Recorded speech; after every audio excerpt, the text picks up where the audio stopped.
过去30多年里，他押中过太多次。他说那位高龄的女王会走，没过多久，整个英国真的陷入哀悼。他说那个地产大亨会在2016年逆势重返白宫，所有人都笑他异想天开，结果开票那一夜，全世界都愣住了。他说一场席卷全球的瘟疫即将降临，而我们都记得后来的那几年，整个蓝星是如何陷入停摆。他甚至早早看见了英国脱欧这一步棋，一次两次或许是运气，可当这些命中堆叠成一座山，我们就再也无法把它摊在桌上的牌当成茶余饭后的玩笑。我们开始意识到，这个看起来温和而内敛的男人，他口中那些听起来疯狂的话，似乎总是在不经意间与这个世界后来的走向悄悄地重叠在一起。而且他做这件事的方式相当坦荡，每一年他都会把自己的预言公开地说出来，写在网络上，讲在镜头前，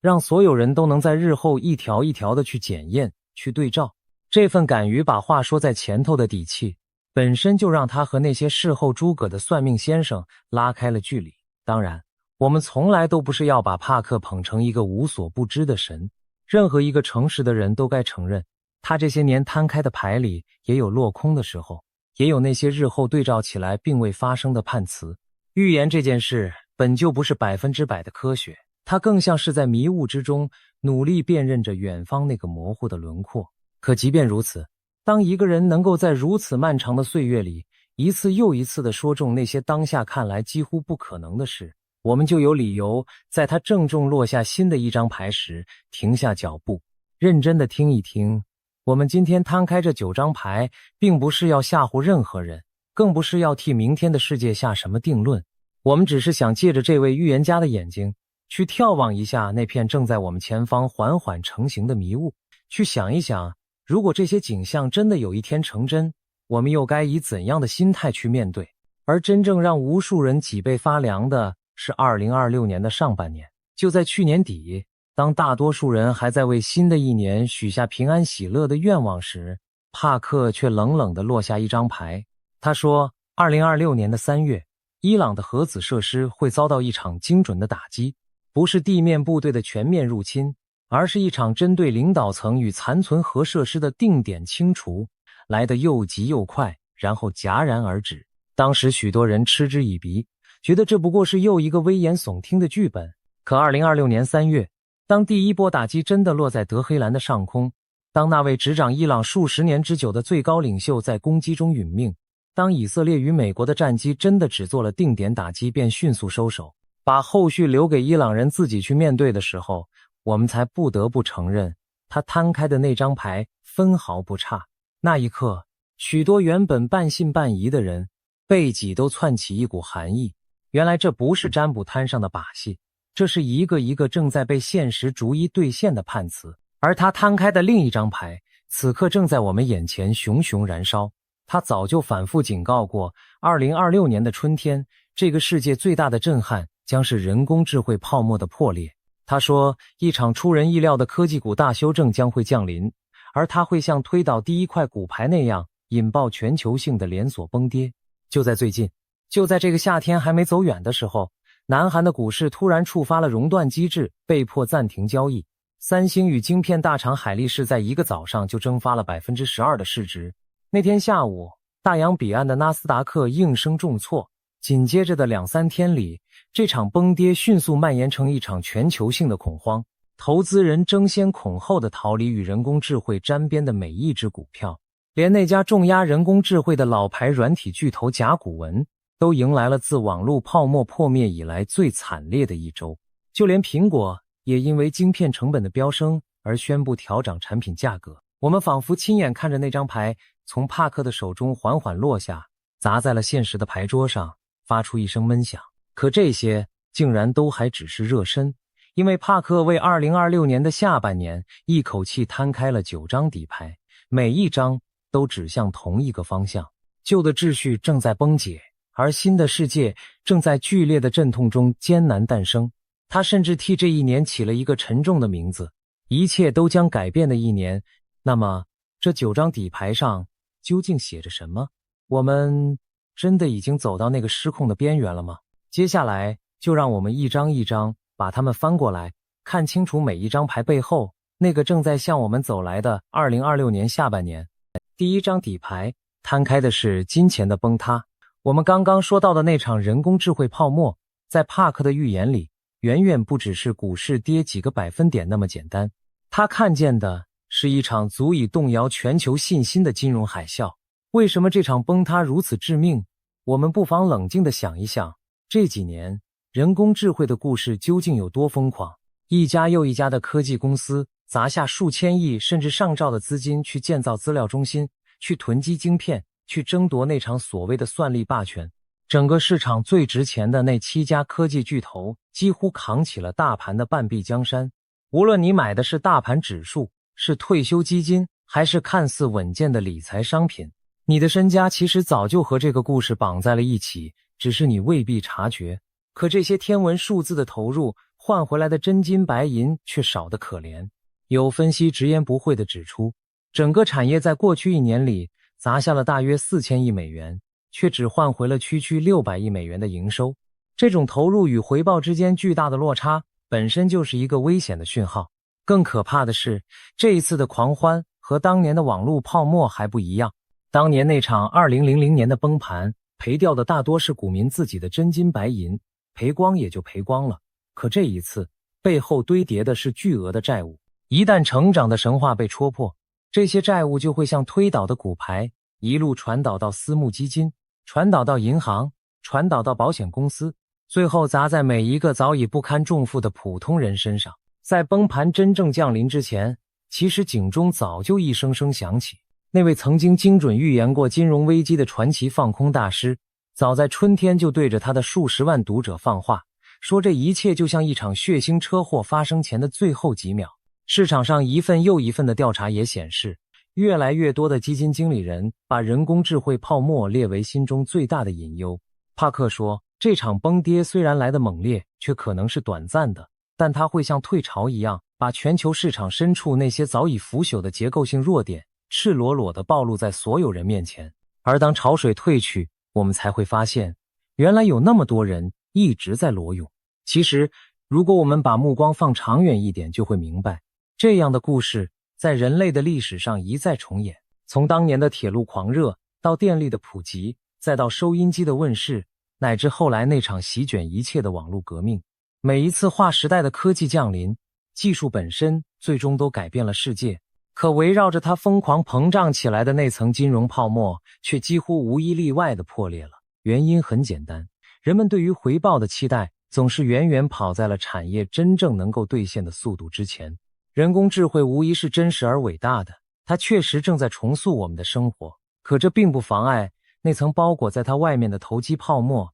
正在被自己的重量压垮。帕克所看见的正是泡沫与技术分道扬镳的那个瞬间，而这场崩塌真正让人揪心的地方，从来都不在那些冰冷的数字里，而在数字背后一个个鲜活的人生。当一家公司的股价在几天之内蒸发大半，倒下的不只是账面上的财富，还有无数个曾经对未来满怀憧憬的家庭，那些把毕生积蓄投进市场，盼着能换来一个安稳晚年的长辈，那些刚刚踏入社会就被裹挟进这场狂热的年轻人，往往才是最后为这场盛宴买单的人。历史总是惊人的相似，每一次泡沫的破裂，最先离场的永远是那些消息最灵通的大户，而被死死套在最高点的往往是那些后知后觉的普通人。帕克之所以把这张牌放在9张底牌的最前面，或许正是因为金钱的崩塌是离我们每一个人最近也最切肤的那一种痛。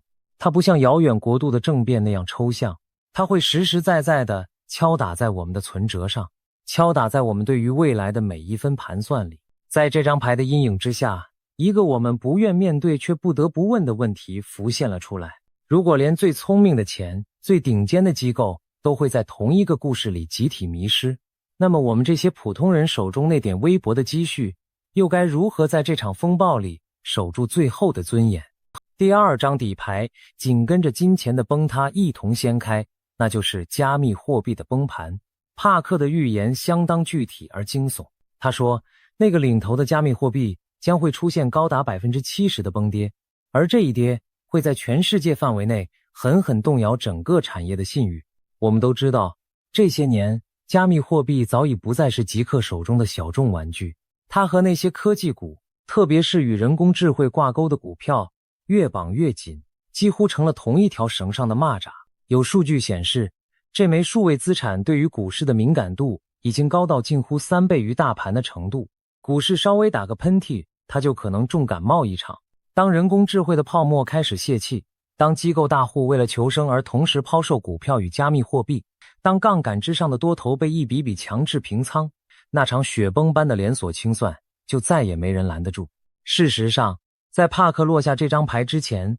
那枚最知名的加密货币早已从它的历史高点悄悄腰斩。可即便如此，帕克所预言的崩跌幅度依然远远超出了当下的跌势。回顾过往，这枚加密货币在前些年也曾经历过惨烈的熊市，跌幅一度逼近80%，无数人在那场寒冬里倾家荡产。如今帕克的牌面上写着的是又一轮足以载入史册的崩塌。当潮水退到最低处，当无数人捧着手中归零的代币欲哭无泪，这个被吹捧了10多年的造富神话，它的信用基石究竟还剩下多少？这一张牌翻开的不只是一个市场的数字游戏，更是一整代投机者对于财富与信任的集体幻灭。我们不妨想一想，这些年加密货币是如何一步步走进寻常百姓家的。它从一个被主流市场视为高风险的边缘玩物，慢慢被各种庞大的基金所接纳，被无数普通人当成了翻身的最后一根稻草。正因为它早已和传统的金融市场深度捆绑，当风暴来临，它便再也无法像当年那样独善其身，而是会和股市一起被同一股恐慌的洪流卷走。最讽刺的是，那些当初让它显得安全的机构资金，在危机时刻反而成了压垮它的最后一根稻草。因为大户们为了应对股市的亏损，往往会毫不犹豫地抛售手中一切还能变现的东西，而流动性极佳的加密货币恰恰首当其冲。帕克也提醒我们，这场崩跌或许不会持续太久，市场总会在废墟里找到新的方向。可那道深深烙印在人心上的伤疤，那种被贪婪反噬之后的清醒与痛楚，恐怕需要很长很长的时间才能慢慢愈合。在那一刻到来之前，我们是否该重新思考自己究竟是在投资还是在赌博？又是否分得清什么是真正的价值，什么只是被人为吹大的幻影？其实，加密货币这些年的起起落落，照见的不只是一个市场的疯狂，更是人性深处那份对于一夜暴富的永恒渴望。每一轮牛市里，总有人靠着它实现了财富的跃迁。于是这些故事被一遍遍传颂，吸引着更多怀抱梦想的人前仆后继地涌入。可市场从来都是冷酷的，它从不在乎你怀揣着怎样的期待，它只遵循自己那套涨跌的铁律。帕克的这张牌，与其说是在预言一个价格的数字，不如说是在提醒我们，当一样东西的价值越来越多地建立在后来者的信念，而非真实的根基之上时，它的脚下其实早已埋着一道随时可能裂开的缝。第3张底牌掀开时，连帕克自己的祖国都笼罩在一片阴影之下。这张牌上赫然写着英国的崩裂。帕克预言，那位戴着王冠的查尔斯国王将会迎来他生命的终点，而这个消息会像一道惊雷，狠狠劈在整个国家的心上。我们可以想象，当白金汉宫的旗帜缓缓降下，当哀伤的钟声响彻伦敦的上空，这个本就风雨飘摇的国度会被推向怎样的动荡？一个君主的离去，从来都不只是一场葬礼，它往往是一整个时代情绪的总爆发，是无数被压抑已久的不安借着这个契机一起涌出。可这还不是全部，帕克看见的是一场系统性的崩裂。他说，英国的政府将陷入前所未有的混乱，金融市场将迎来一场惨烈的崩盘，物价飞涨，民怨沸腾。在这片废墟之上，一股全新的政治力量，那个高举改革旗号的新兴政党将会异军突起，彻底撕裂旧有的政治版图。长久以来在街头累积的对于移民问题的不满，对于生活成本节节高升的愤怒，都在寻找一个宣泄的出口。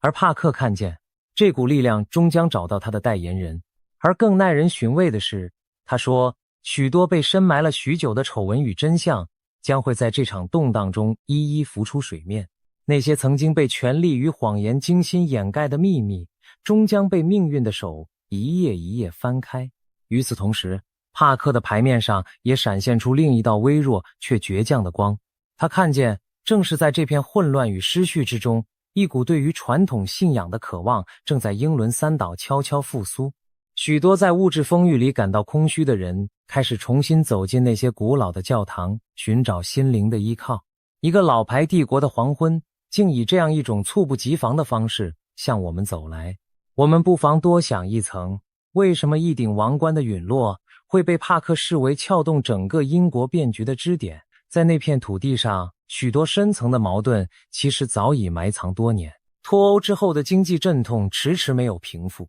移民与本土居民之间的张力一年比一年紧绷。年轻一代对于未来的焦虑，与老一代对于传统的眷恋正在无声地拉扯。这些矛盾平日里被一层体面的秩序勉强压着，而一个延续了1000年的王室，恰恰是那层秩序最重要的象征之一。帕克所看见的，正是当这个象征发生剧烈动摇的那一刻，被压抑已久的种种情绪会如何借势而出，把这个老牌民主国家推向一段他自己也未曾预料的动荡岁月。我们或许很难真切体会一顶王冠对于英国人意味着什么。在那个国家，君主早已不只是一个政治符号，它更像是一条把过去与现在缝合在一起的绵长丝线，是动荡岁月里人们心中那个仿佛永远不会改变的定海神针。正因如此，帕克所预言的这场告别才会激起如此巨大的回响。当这根丝线断裂，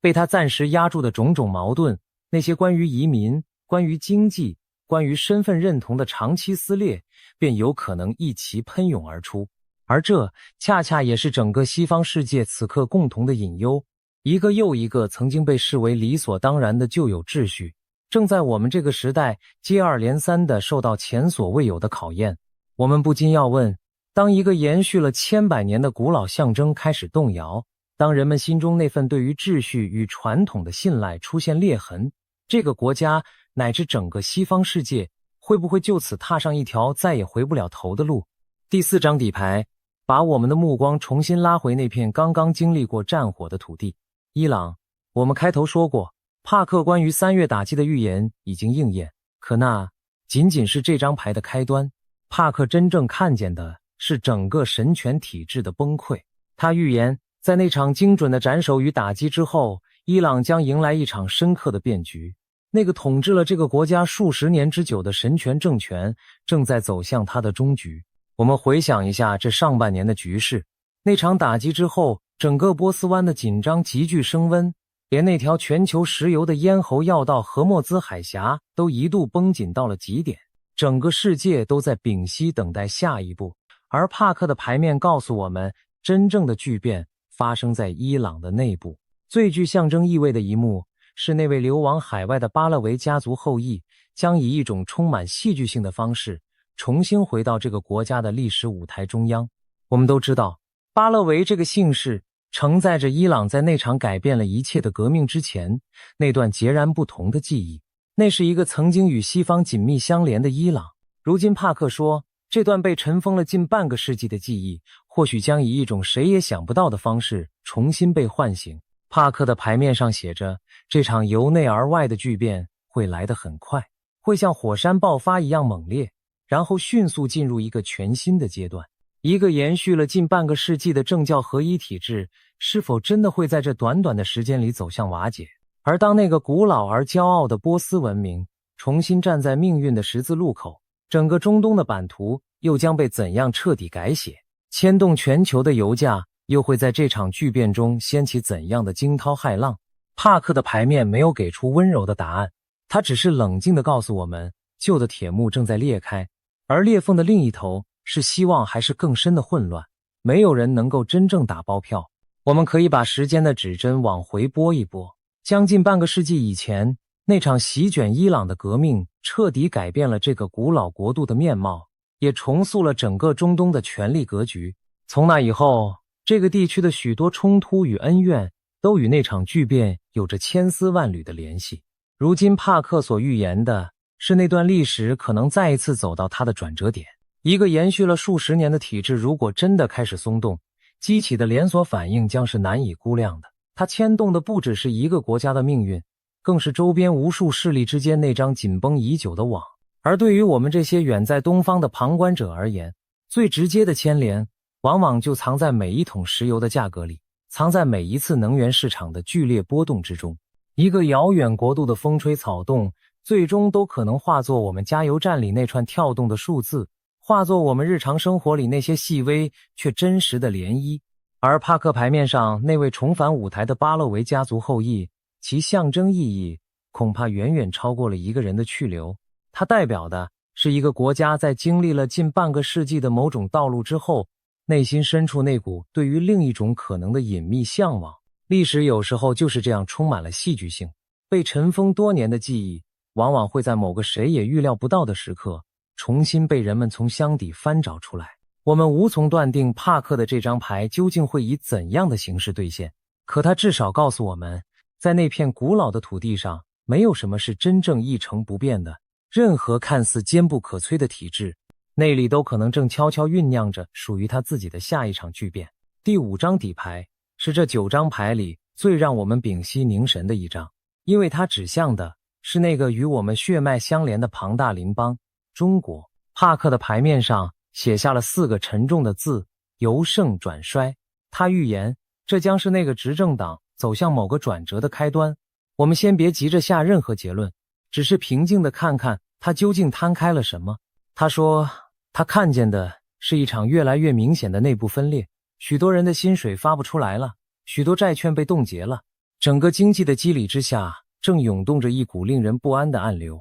这些年，那片土地上的年轻人找工作越来越难，房地产市场的寒意一波接着一波，地方政府背负的沉重债务像一块块看不见的巨石压在许多人的心头。帕克所看见的正是这股积累已久的压力在某个时刻集中爆发。他甚至看见了一场重大的基础设施灾难，或许是一场惨烈的列车事故，又或许是与那座举世闻名的三峡大坝有关的某种变故。我们不去渲染这种画面，但帕克确实把这样一张不安的牌摊在了桌上。而在权力的最顶端，帕克的牌面上浮现出更加诡谲的景象。他说，一位身居高位的重要官员将会神秘地消失，或是离奇地死去。与此同时，那位最高领导人习近平的健康状况将会出现明显的恶化。我们不必去揣测这背后的虚实，但帕克描绘的图景是清晰的。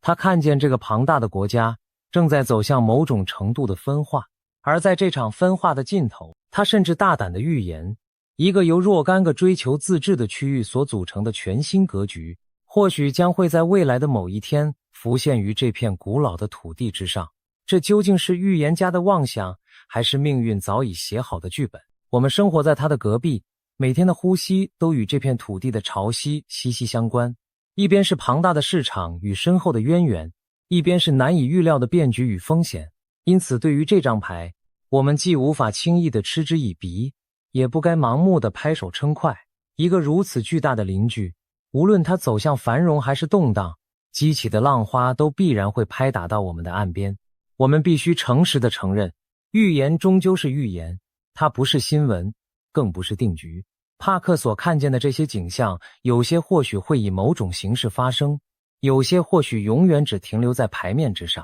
但无论如何，它都像一面镜子，照出了这个庞大经济体当下确实存在的种种压力与隐忧。一个运转了数十年的庞大机器，当它的某些齿轮开始发出异响，当增长的引擎不再像过去那样轰鸣，整个系统都需要找到新的平衡。而身处它隔壁的我们，要做的或许不是幸灾乐祸，也不是杞人忧天，而是保持一份冷静的观察与清醒的准备。毕竟，我们的许多产业，我们的许多家庭，都与这片土地有着割舍不断的联系。它的每一次呼吸，都会透过贸易，透过产业链，透过无数看不见的管道，最终传递到我们的生活里。这张牌留给我们的问号实在太多，也太重。第6张底牌掀开的是那场打了快5年，至今仍在流血的俄乌战争的终局。帕克预言，这场旷日持久的战争终将迎来它的据点。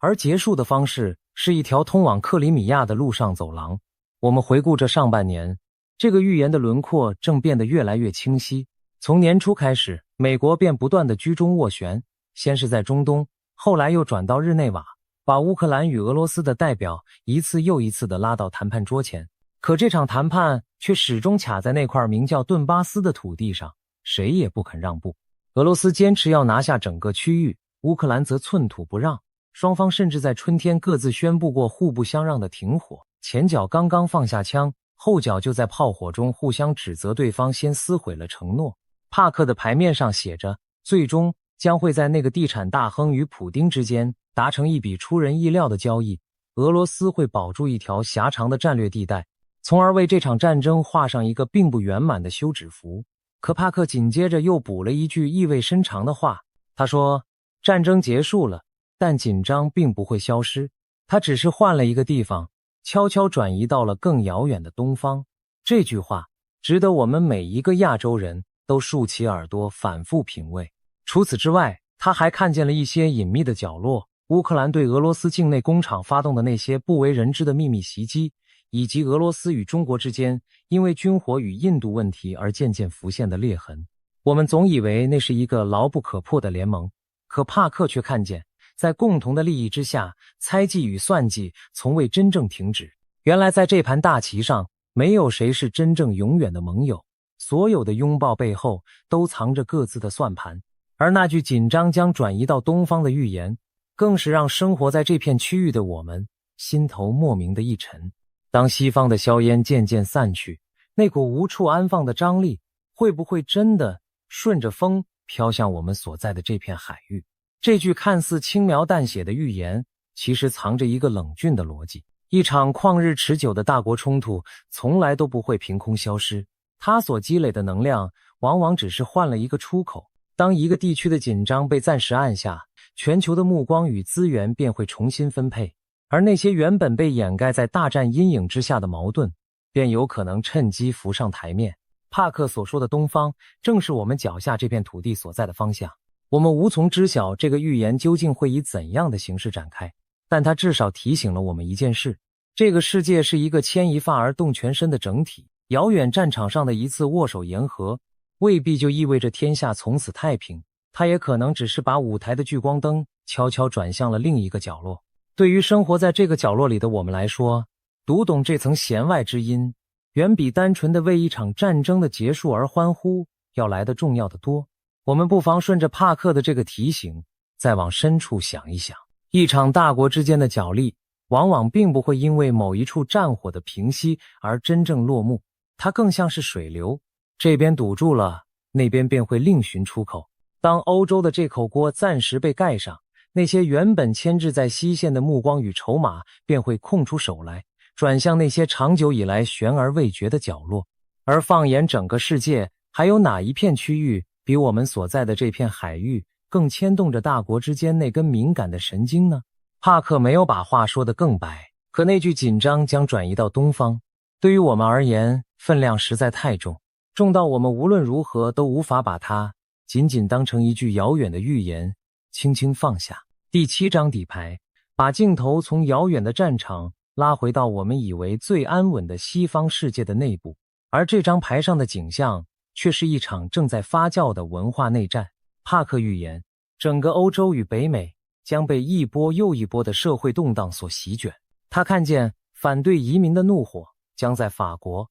在德国、在意大利、在荷兰等多个国家熊熊燃起，农民与学生纷纷走上街头，掀起一场又一场的抗议浪潮。他看见围绕着宗教与意识形态的激烈冲突正在西方社会的机理中不断撕扯。帕克甚至预见会有一个声音格外响亮的欧洲政治人物站出来，公开呼吁对某种宗教采取强硬的立场，从而成为众矢之的，也成为这场风暴的一个焦点。而在大洋彼岸的美国，帕克的牌面上浮现出一个更加尖锐的词：文化内战。他说，那些左翼的活动人士与某些宗教团体将与保守派的群体正面对撞，把整个国家拖入一场前所未有的价值观的撕裂。社会被切割成一个又一个彼此仇视的阵营，每个人都活在自己的回音壁里，越来越难听见对面的声音。可就在这片混乱之中，帕克也看见了一抹意想不到的微光。他说，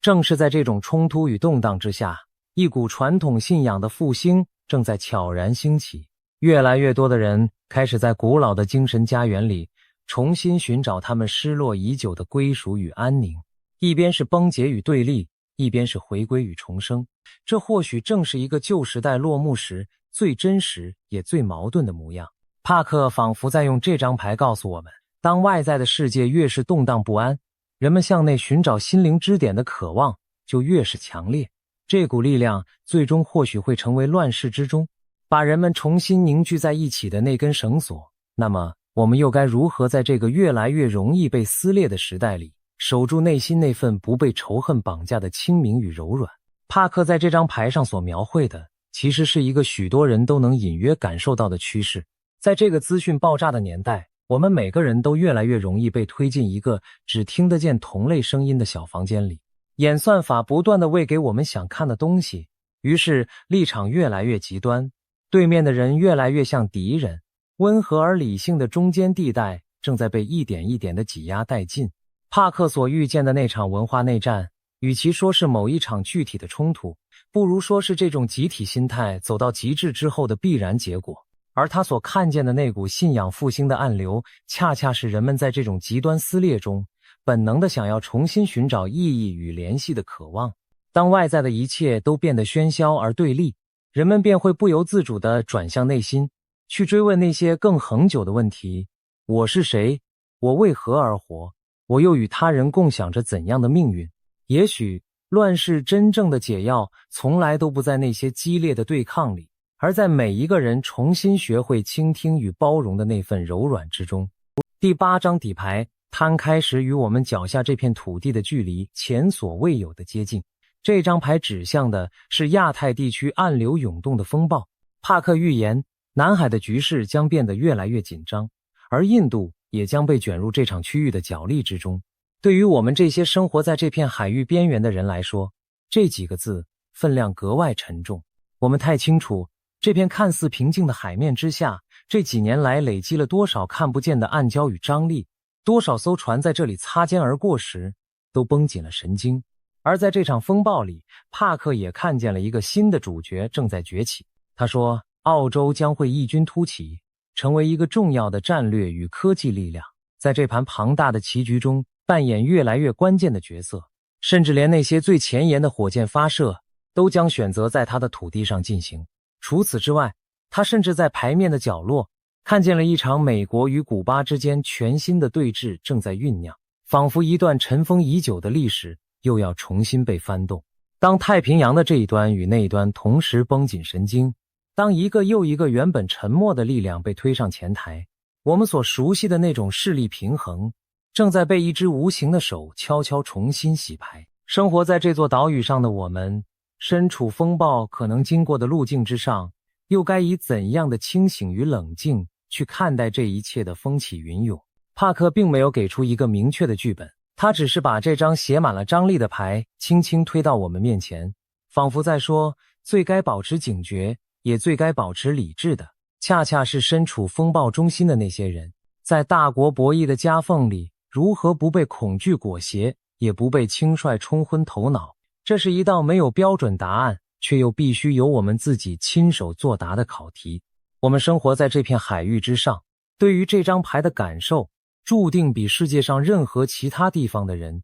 都要来得更加真切。那些在新闻里看似遥远的角力，对我们而言，却是日复一日真实的处境。帕克并没有预言一场具体的灾难，他只是把这片区域那种山雨欲来的紧绷感清晰地摊在了我们眼前。而面对这样的局面，恐惧与轻慢往往是两种同样危险的态度。过度的恐惧会让我们自乱阵脚，把自己下进一个个草木皆兵的角落，而盲目的轻慢则可能让我们对真实的风险视而不见。真正的智慧或许在于那份不卑不亢的清醒，既不夸大威胁，也不假装风平浪静，而是脚踏实地地过好自己的日子，同时对周遭的变化始终保持一份温和而坚定的警觉。这份在风暴边缘依然能够安住的定力，本身就是一种了不起的力量，值得我们多留意的，还有帕克牌面上那个正在悄然崛起的新角色。他看见澳洲将从一个相对安静的旁观者一步步走向这盘棋局的中央，不只在战略上，更在科技与太空的赛道上扮演越来越吃重的分量。这背后其实藏着一个更大的趋势。当旧有的强权格局开始松动，那些原本站在边缘的力量便有了重新被洗上牌桌的机会。我们所熟悉的那张世界版图，或许正在被一只看不见的手悄悄地重新绘制。而对于同样身处这片广袤海域的我们来说，读懂这种力量的此消彼长，看清楚每一个新角色登场背后的深意，本身就是一种在变局中为自己定位的智慧。第9张底牌也是最后一张，掀开时带着一股大地深处的轰鸣。这张牌上写的是天地的异变。帕克预言，地震与火山的活动将会明显的增加，这颗星球仿佛正在从沉睡中缓缓苏醒，伸着它危险的懒腰。他看见在澳洲与太平洋的广阔区域将会发生重大的灾难，他看见北美与欧洲将被一场又一场的极端天气反复蹂躏，从滔天的洪水到肆虐的野火。大自然正在用一种越来越激烈的方式提醒着渺小的人类，而与这份大地的躁动交织在一起的是科技与医疗领域那些令人眼花缭乱的巨变。他看见那些重压火箭与太空梦想的力量正准备在新的土地上发起全新的尝试，甚至会出现一种前所未见的双体火箭以及全新的水平降落系统，把人类探索星辰大海的脚步又往前推了一大步。他看见一场规模惊人的网络攻击，或是某个与人工智慧相关的巨大丑闻正悄悄逼近，提醒着我们，科技在赋予我们力量的同时，也埋下了同等巨大的隐患。可在这一切阴影之中，他也看见了一线曙光。在医学与抗衰老的领域，将会迎来足以改变人类命运的重大突破。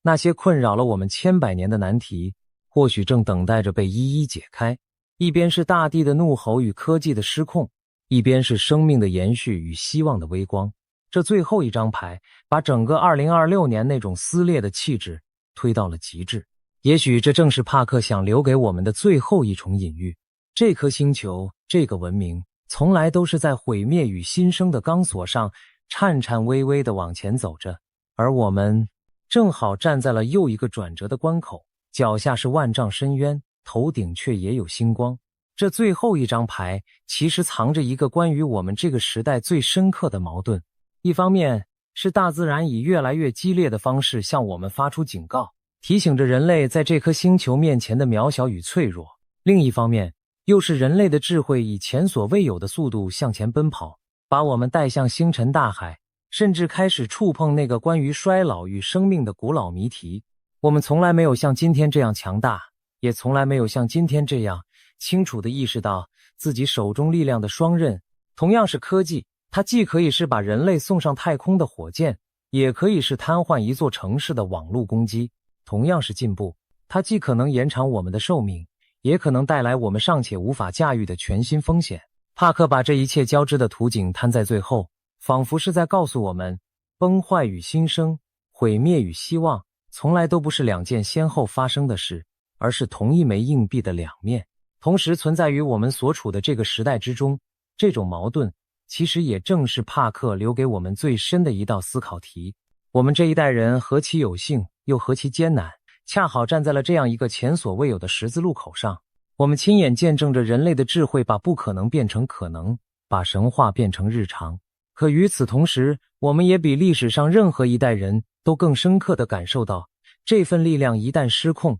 会带来怎样难以收拾的后果。大地的怒吼提醒我们要谦卑，科技的飞跃又诱惑着我们去狂奔，而真正的智慧或许就在于如何在这谦卑与狂奔之间，为自己也为这颗星球找到那个微妙而珍贵的平衡点。9张底牌到这里全部摊在了我们的眼前，当我们把它们并排放在一起，静静地凝视，一个令人不寒而栗的图案渐渐浮现了出来。金钱的崩塌，加密货币的归零，老牌帝国的黄昏，神权体制的瓦解，庞大邻邦的变局，旷日战争的终局，西方社会的内战，亚太海域的风暴，还有大地深处的怒吼。这9张牌竟没有一张是轻松的，它们像9根手指，从9个不同的方向同时指向了同一个词：崩解。那种感觉就好像整个世界正站在一块正在崩裂的浮冰之上，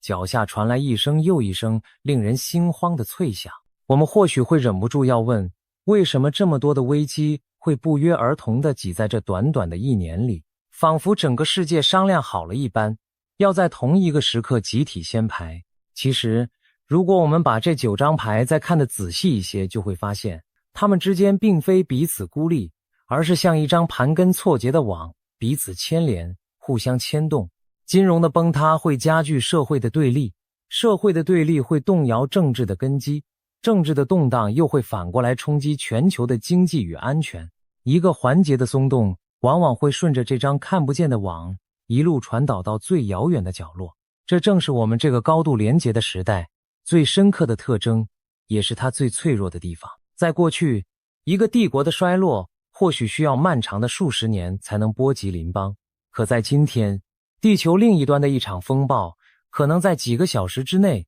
就透过资本，透过网络，透过我们手中的那块荧幕，传递到我们的眼前。可是，故事真的就这样结束了吗？我们真的已经站在了那个万劫不复的失控边缘了吗？这里，我想请我们所有人都先深吸一口气，然后再回头看一眼帕克为这1年所起的那个名字，一切都将改变的1年。我们要特别留意的是改变这2个字。改变从来都不只意味着毁灭，一座旧的房子轰然倒塌，扬起漫天尘土，那景象固然惊心动魄，可在那片废墟之下，一块崭新的地基往往也正在被悄悄地夯实。帕克自己也反复强调，这9张底牌所共同预示的，与其说是一场单纯的末日，不如说是一次剧烈的世界周期的更替，是旧世界的崩裂与新世界的破壳而出。在他的眼中，这不是终点，而是一道门槛，是人类文明褪去旧壳，迈向另一个全新阶段之前那段必经的阵痛。回望整个人类的历史，又何尝不是这样一轮又一轮地走过来的呢？每一次看似要把一切都吞没的至暗时刻，每一次让人以为再也熬不过去的崩塌与动荡，事后回头再看，往往都成了一个全新时代诞生之前那段最深沉也最必要的孕育。瘟疫过后是医学的飞跃，战火熄灭是秩序的重建，泡沫破灭是价值的回归。黑暗从来都不是光明的反面，它只是黎明到来之前那段最浓最稠的等待。我们这片土地上的先人其实早就把这个道理写进了那些流传千年的智慧里。他们说否极泰来，说物极必反，说最寒冷的冬至之后，白昼便会一天天重新变长。这并不是一种盲目的乐观，而是一代又一代人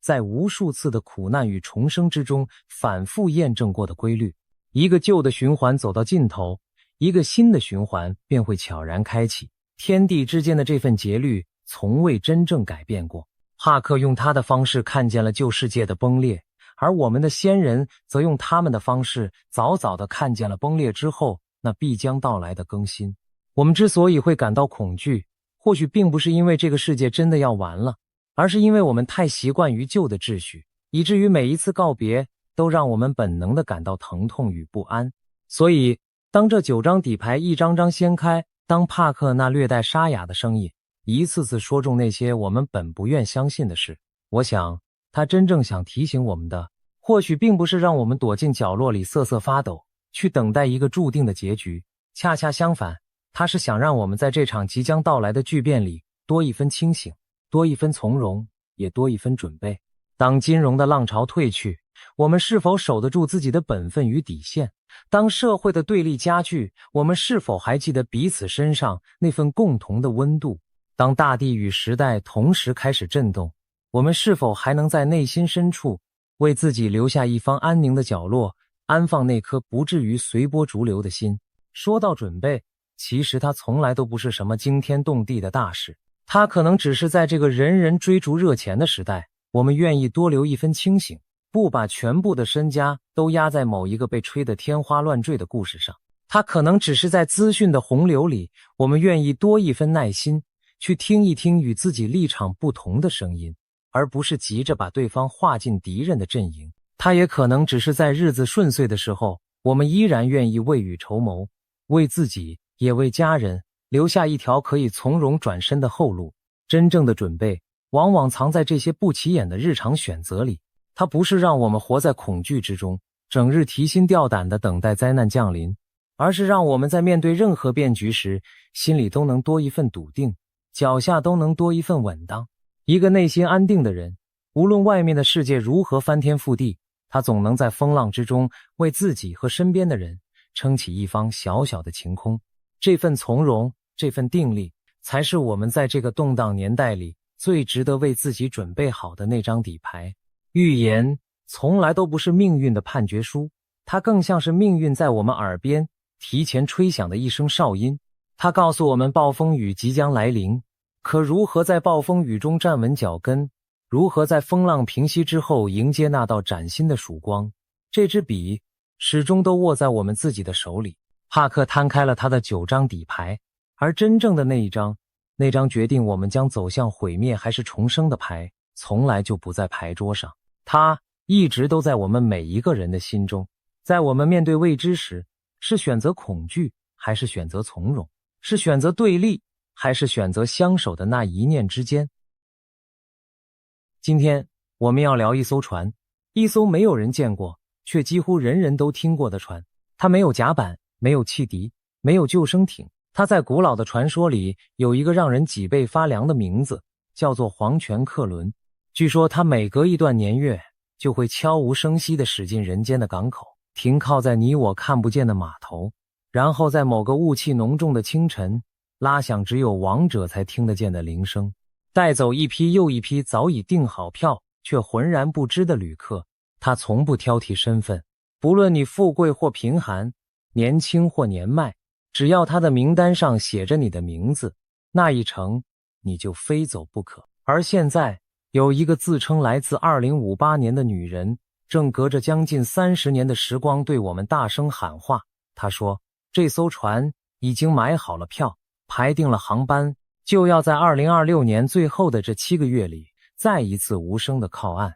她说的这个时间点，距离你看到这支影片的此刻可能只剩下短短的几个月。问题是，这一次她要带走的人会不会就坐在你我身边，会不会就是正在荧幕前喝着一口热茶的你？而那个放出这道警告的女人，她的名字叫做国分玲。相信很多人这几个月一定都在网络上反复刷到过她的身影。整件事的引爆点要从2026年2月那个让全球社群一夜疯狂的凌晨说起。那一天是2月24日，时间精准地停在凌晨3点17分。一个已经沉寂了将近5年，几乎被所有人遗忘的账号，毫无预兆地突然亮了。系统的登录记录清清楚楚地显示，这次登录来自日本东京本土。他没有发出任何一句话，没有留下任何一张图片，整个账号只在线上停留了短短17秒，然后就像一缕青烟，再度熄灭在数位世界的深处。可就是这17秒，像一根烧红的火柴，被丢进了堆满干草的谷仓。一夜之间，关于他的解析影片在世界各大平台像野火般窜烧，累积的播放次数突破了惊人的20亿。从日本到台湾，从欧美到东南亚，无数人连夜翻出他5年前的旧文，一条一条的对照，越看越是手脚冰凉，越看越是头皮发麻。因为这个女人正是当年那个让整个日本乃至整个华语世界都为之震动的自称从2058年回到过去的未来人。他当年消失前曾留下最后一句沉甸甸的承诺，说自己会在2026年9月26日再一次回到这个时代，补上关于人类未来10年的所有答案。而那一天正是我们现在翘首以盼，心里却又隐隐发怵的日子。要看懂这场横跨5年的大戏，我们得先把时间倒回到一切的起点。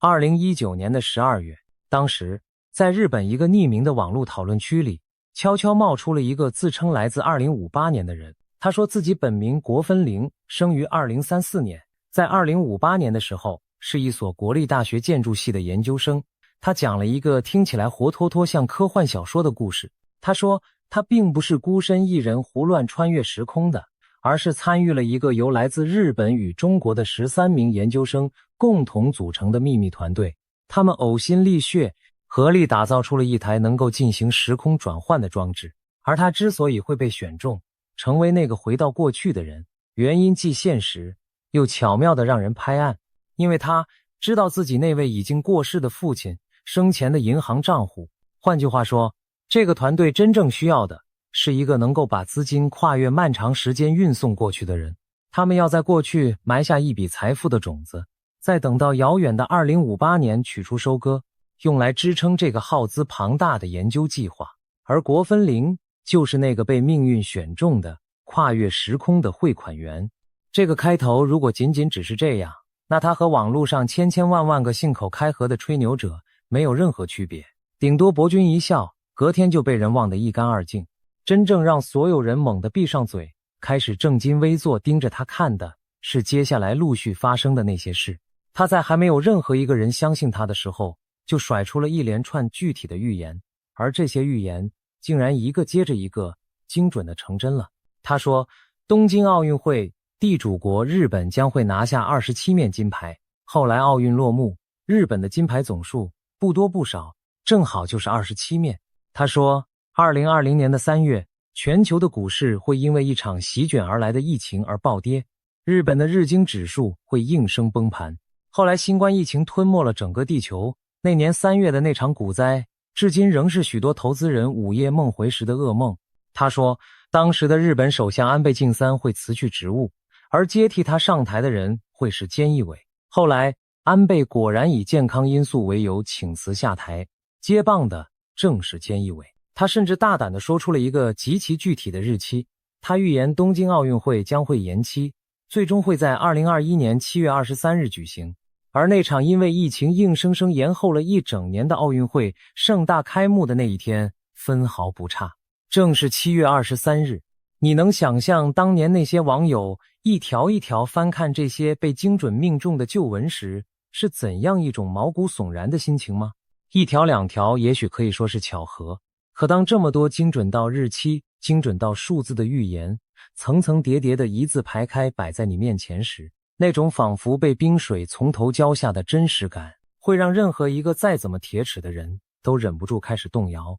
于是国分灵的名气像滚雪球一样越滚越大，越滚越快，他的追踪人数一路飙升到数十万，就连华语圈最顶尖的知识型频道都专门制作了影片来讨论他这个现象级的人物，把他拿来和那位同样神准的印度神童相提并论，称他是这个时代最不可思议的未来人。一时之间，全世界都在私下交头接耳，讨论着同一个让人寝食难安的问题：他会不会真的是真的？而真正让他的传说在接下来的几年里不断被人重新挖出来反复讨论的是日本这片土地，仿佛真的应验了他口中那句轻描淡写的一些大事竟接二连三地被一桩又一桩巨大的意外所笼罩。2022年的那个夏天，那位早已卸任多年的前首相安倍晋三在奈良的街头发表助选演说时，竟当众遭到枪击，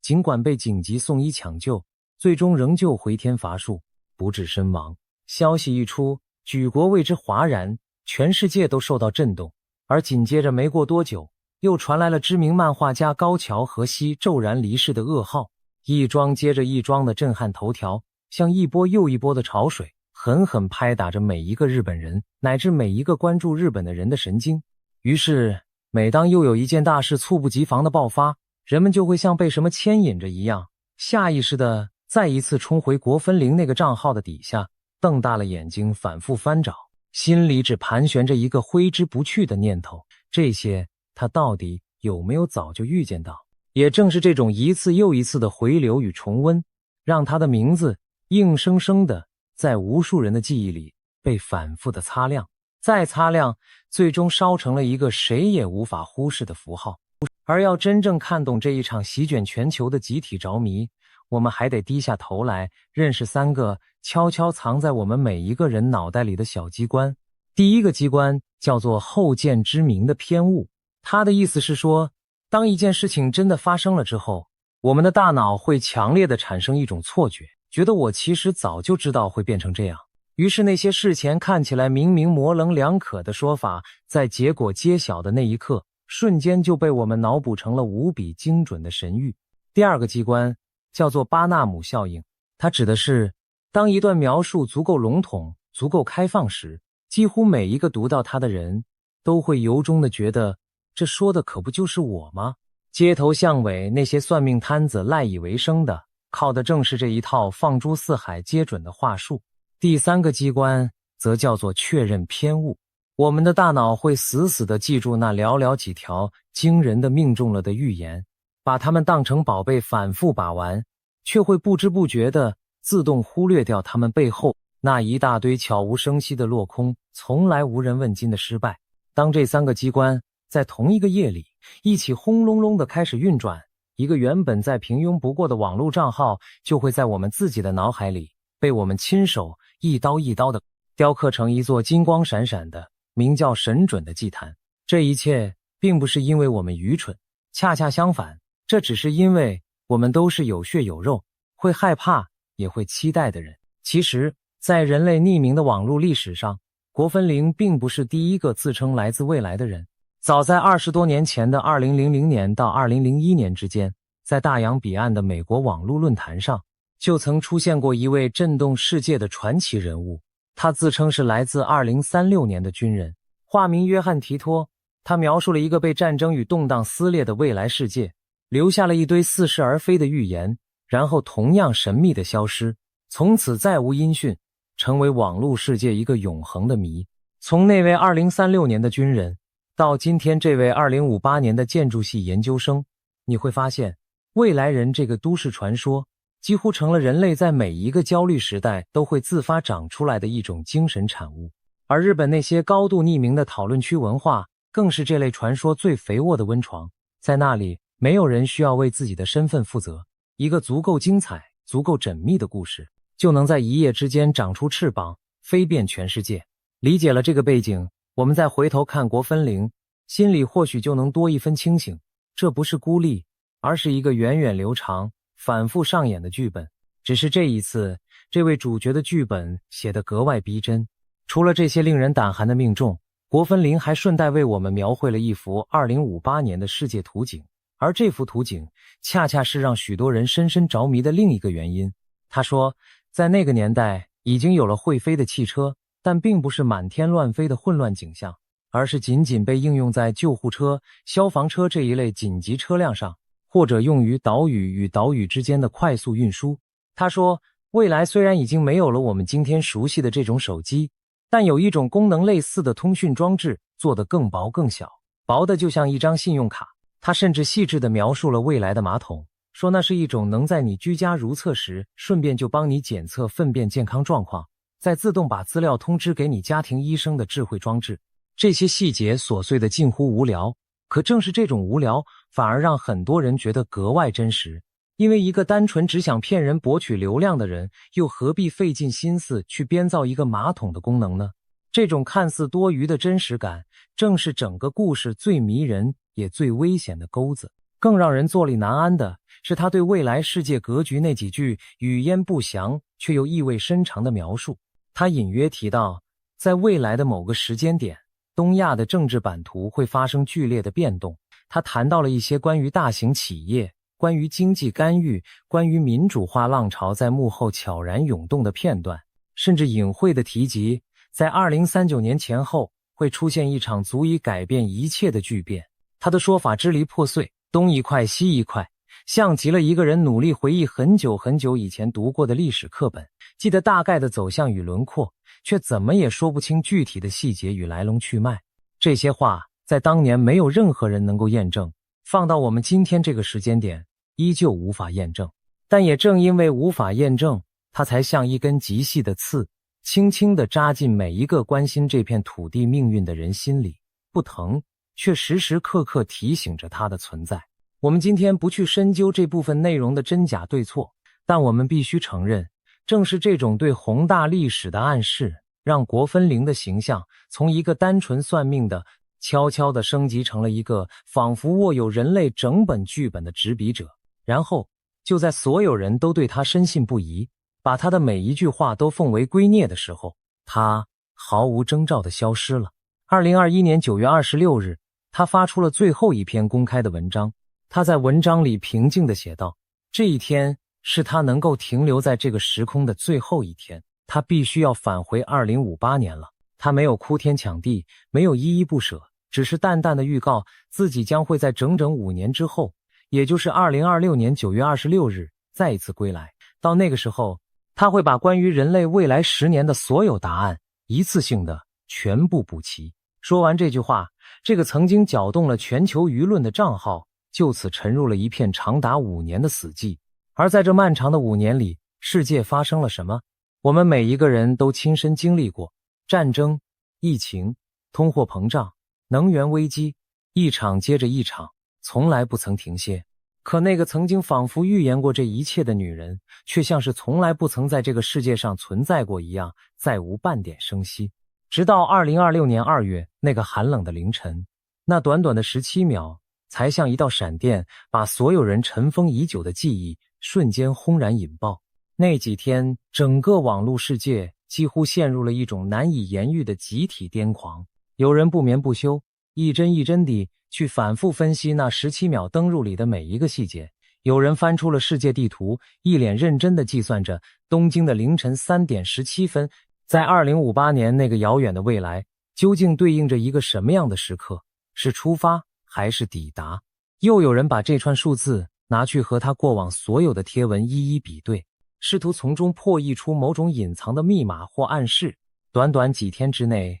这场原本只在小众论坛里悄悄发酵的骚动，就像决了堤的洪水一样，轰然冲进了所有人的主流视野。它从专业的科技讨论区出发，一路汹涌地蔓延到各家各户的街，蔓延到公司的茶水间，蔓延到街头巷尾每一场看似无聊的闲聊。那累积突破20亿次的惊人播放量，背后意味着的是这颗星球上几乎每4-5个人里，可能就有一个人曾经为了这短短的17秒停下了手边正在忙碌的事，发自内心的认真惊讶过，也讨论过。一个整整沉默了5年的账号，仅仅凭借着无声的亮起17秒，就搅动了整个地球的神经。光是这一件事本身，无论它最终被证明是真是假，都已经足够被重重的皮写进网络世界的史册里了。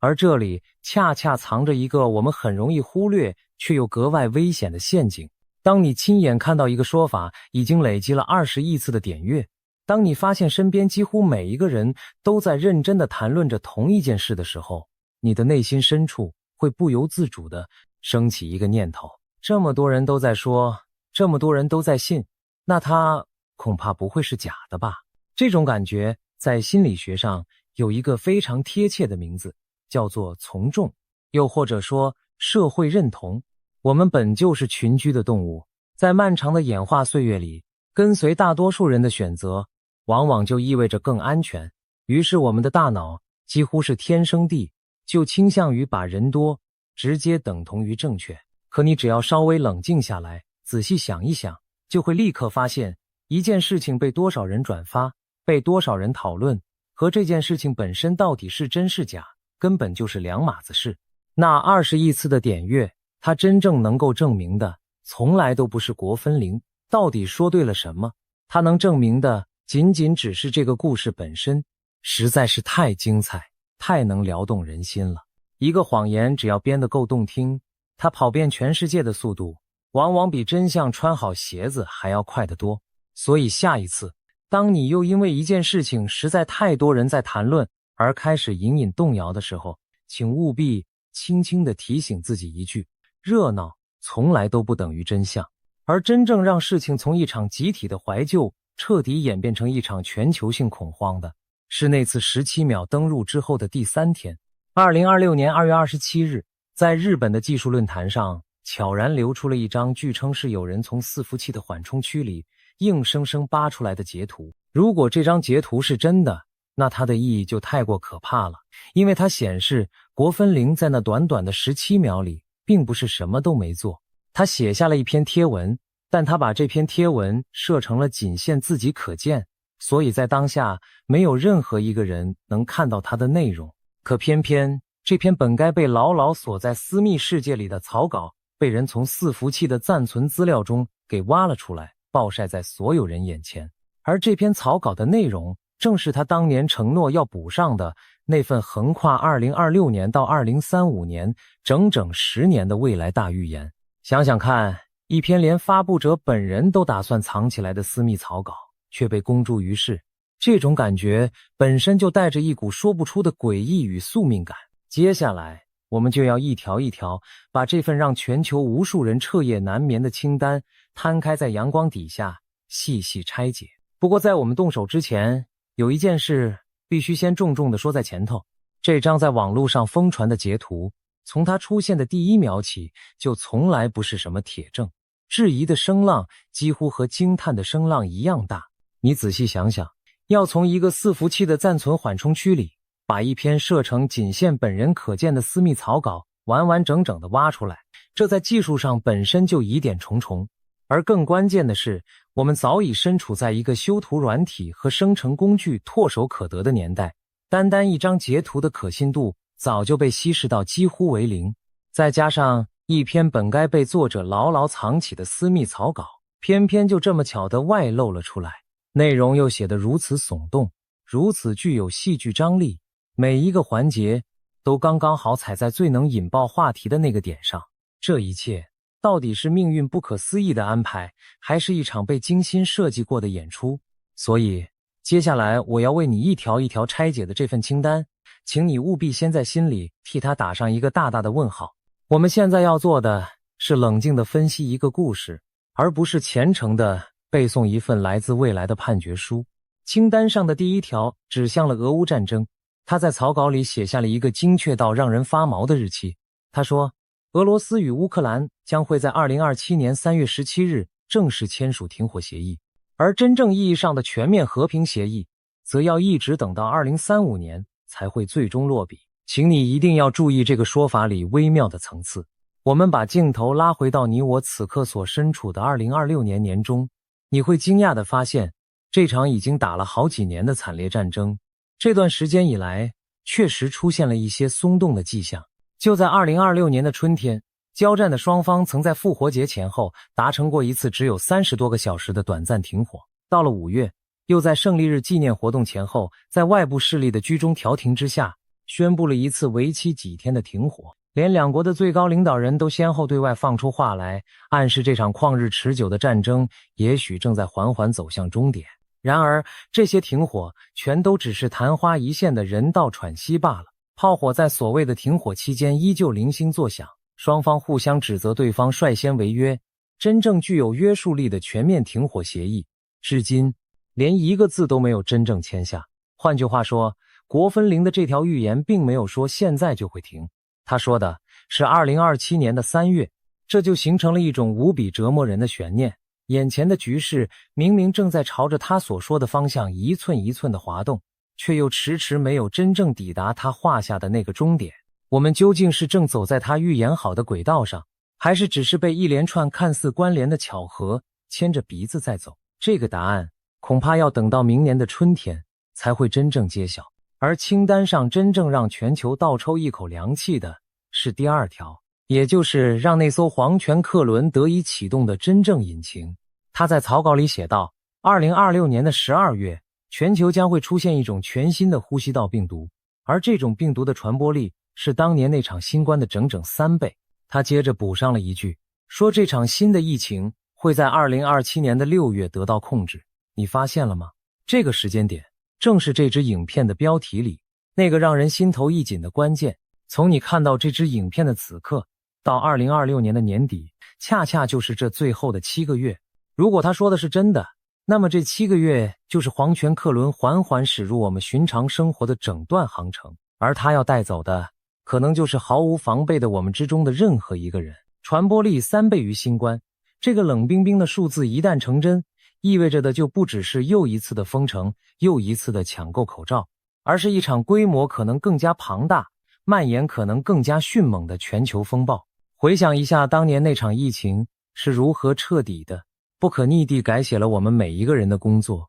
学业与生活，再把那种铺天盖地的冲击乘上3倍，你就不难明白，为什么这短短一行字会让那20亿次点阅背后的无数人半夜睁着眼睛怎么也睡不着。可是我必须在这里重重地踩下一脚刹车，请你和我一起冷静地把这条预言翻过来，看看它的背面。传染病学界其实有一个近乎共识的观点，那就是下一场全球大流行从来不是会不会来的问题，而仅仅是什么时候来的问题。从各种变异的禽流感到层出不穷的新型冠状病毒，全世界的公共卫生专家年复一年从来没有停止过向我们发出警告。他们一致认为，一场新的全球疫情几乎是必然会发生的，只是没有任何人能说准它究竟会降临在哪一年哪一月。所以你只要静下心来仔细想想，就会发现预言一场未来必将爆发的新疫情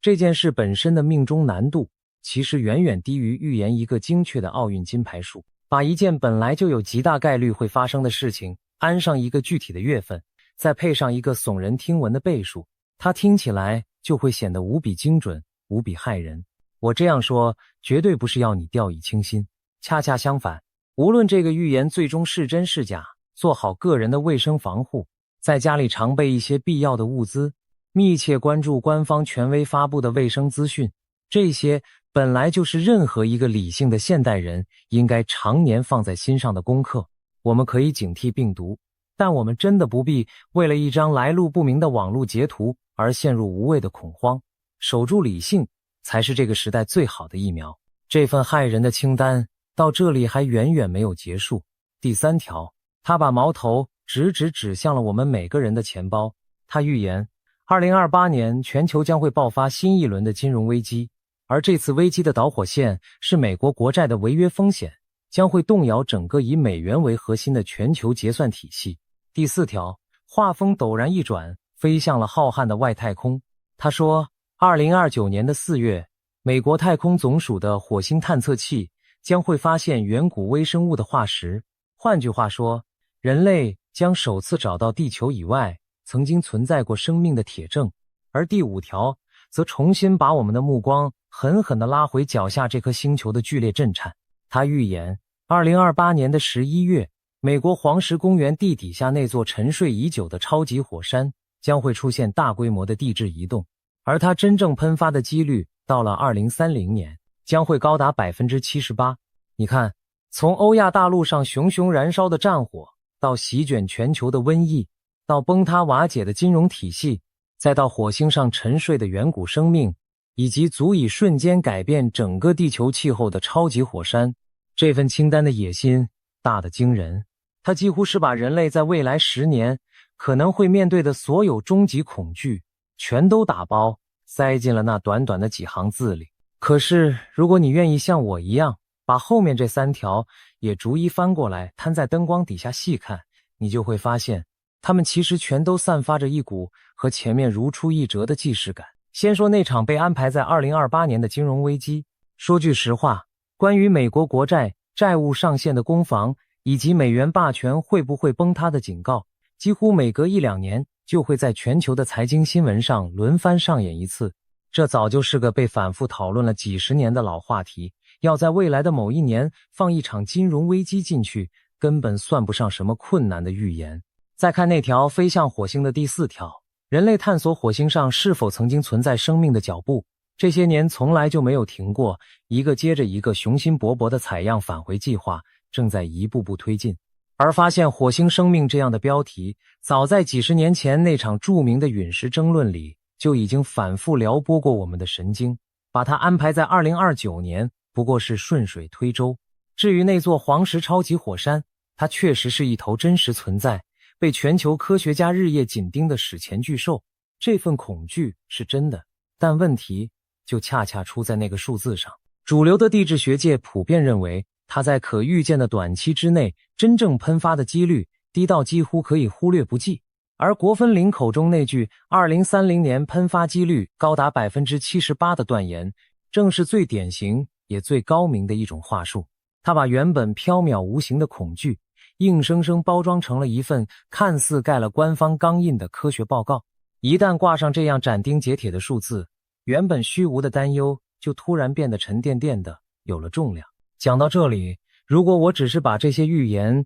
原原本本的念给你听，然后再加上几句神秘兮兮的渲染，那我就是在欺骗正在看影片的你，那也辜负了你宝贵的时间。一个真正想把事情看清楚的人，接下来必须要逼问自己一个最关键的问题：这一切会不会根本就是一场精心设计、滴水不漏的网络魔术？而当你真的沉下心来去追根究底地查证，你会发现质疑他的人手里握着的证据一点都不比相信他的人少，甚至更加致命。质疑者揭穿的第一个机关叫做锁推删文，这套手法说穿了其实一点都不神奇，甚至有些好笑。操作的人会先把账号设成私密的锁定状态，这样一来，外面的人就完全看不到他在里面究竟发了些什么。然后针对同一件即将发生的事，他会在这个上锁的状态下疯狂地发出涵盖所有可能结果的贴文。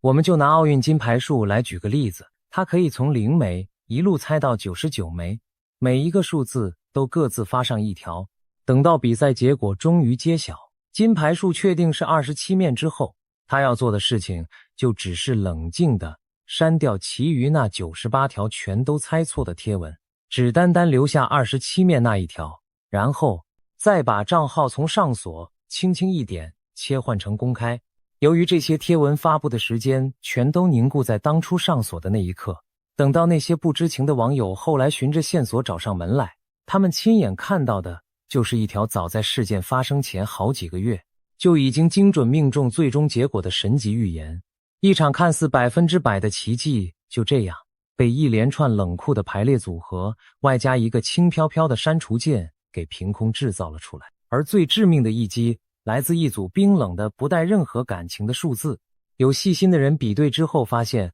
国分林的账号在正式公开之前原本显示曾经发过大约600则贴文，可是当这个账号正式转为公开呈现在所有人面前时，却只剩下了大约50则。那么那凭空消失的500多则贴文究竟都去了哪里？更要命的还在后头。有人专门去翻查他那些神准贴文底下最早的网友回复，结果发现第一条回复的日期竟然是在奥运闭幕之后的8月9日。这就出现了一个无论如何都解释不通的巨大矛盾。如果他真的是早在比赛开始前好几个月就大大方方地公开预言了金牌数，那为什么在长达数个月的漫长时间里，这些贴文底下竟然连一条回复都没有，非要一直等到结果都尘埃落定了，才终于开始有人陆续留言？这一整串前后错位的时间线几乎就是把锁推删文的整套操作流程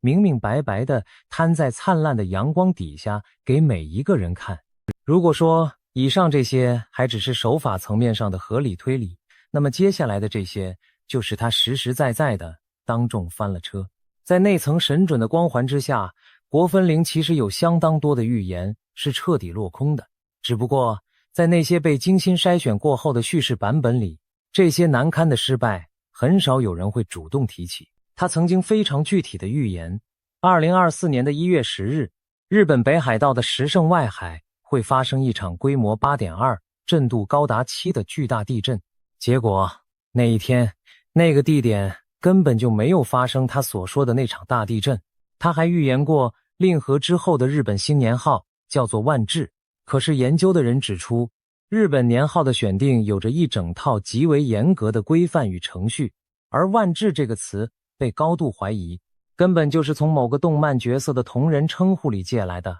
毫无任何公信力可言。他甚至还曾经预言过日本会在2024年的9月正式发布疫情终结的宣言，而这个说法后来也被视为只是基于当时防疫趋势的一厢情愿罢了，并没有真正成为事实。一个如果真的能看见未来的人，又怎么会在这些同样具体的事情上错得这么离谱，这么彻底？还有一条线索，可能比上面所有失败的预言加起来都更值得我们提高警惕，那就是钱。质疑者敏锐地注意到，国分林后期的言论开始越来越频繁地往一个特定的方向靠拢，那个方向就是加密货币。他声称自己当年在2019年就买进了1400枚以太币，然后把它们小心翼翼地埋在父母家的院子里，准备一直留到2058年再取出。他还预言比特币未来会涨到一个天文数字，折合大约是494万美元一枚。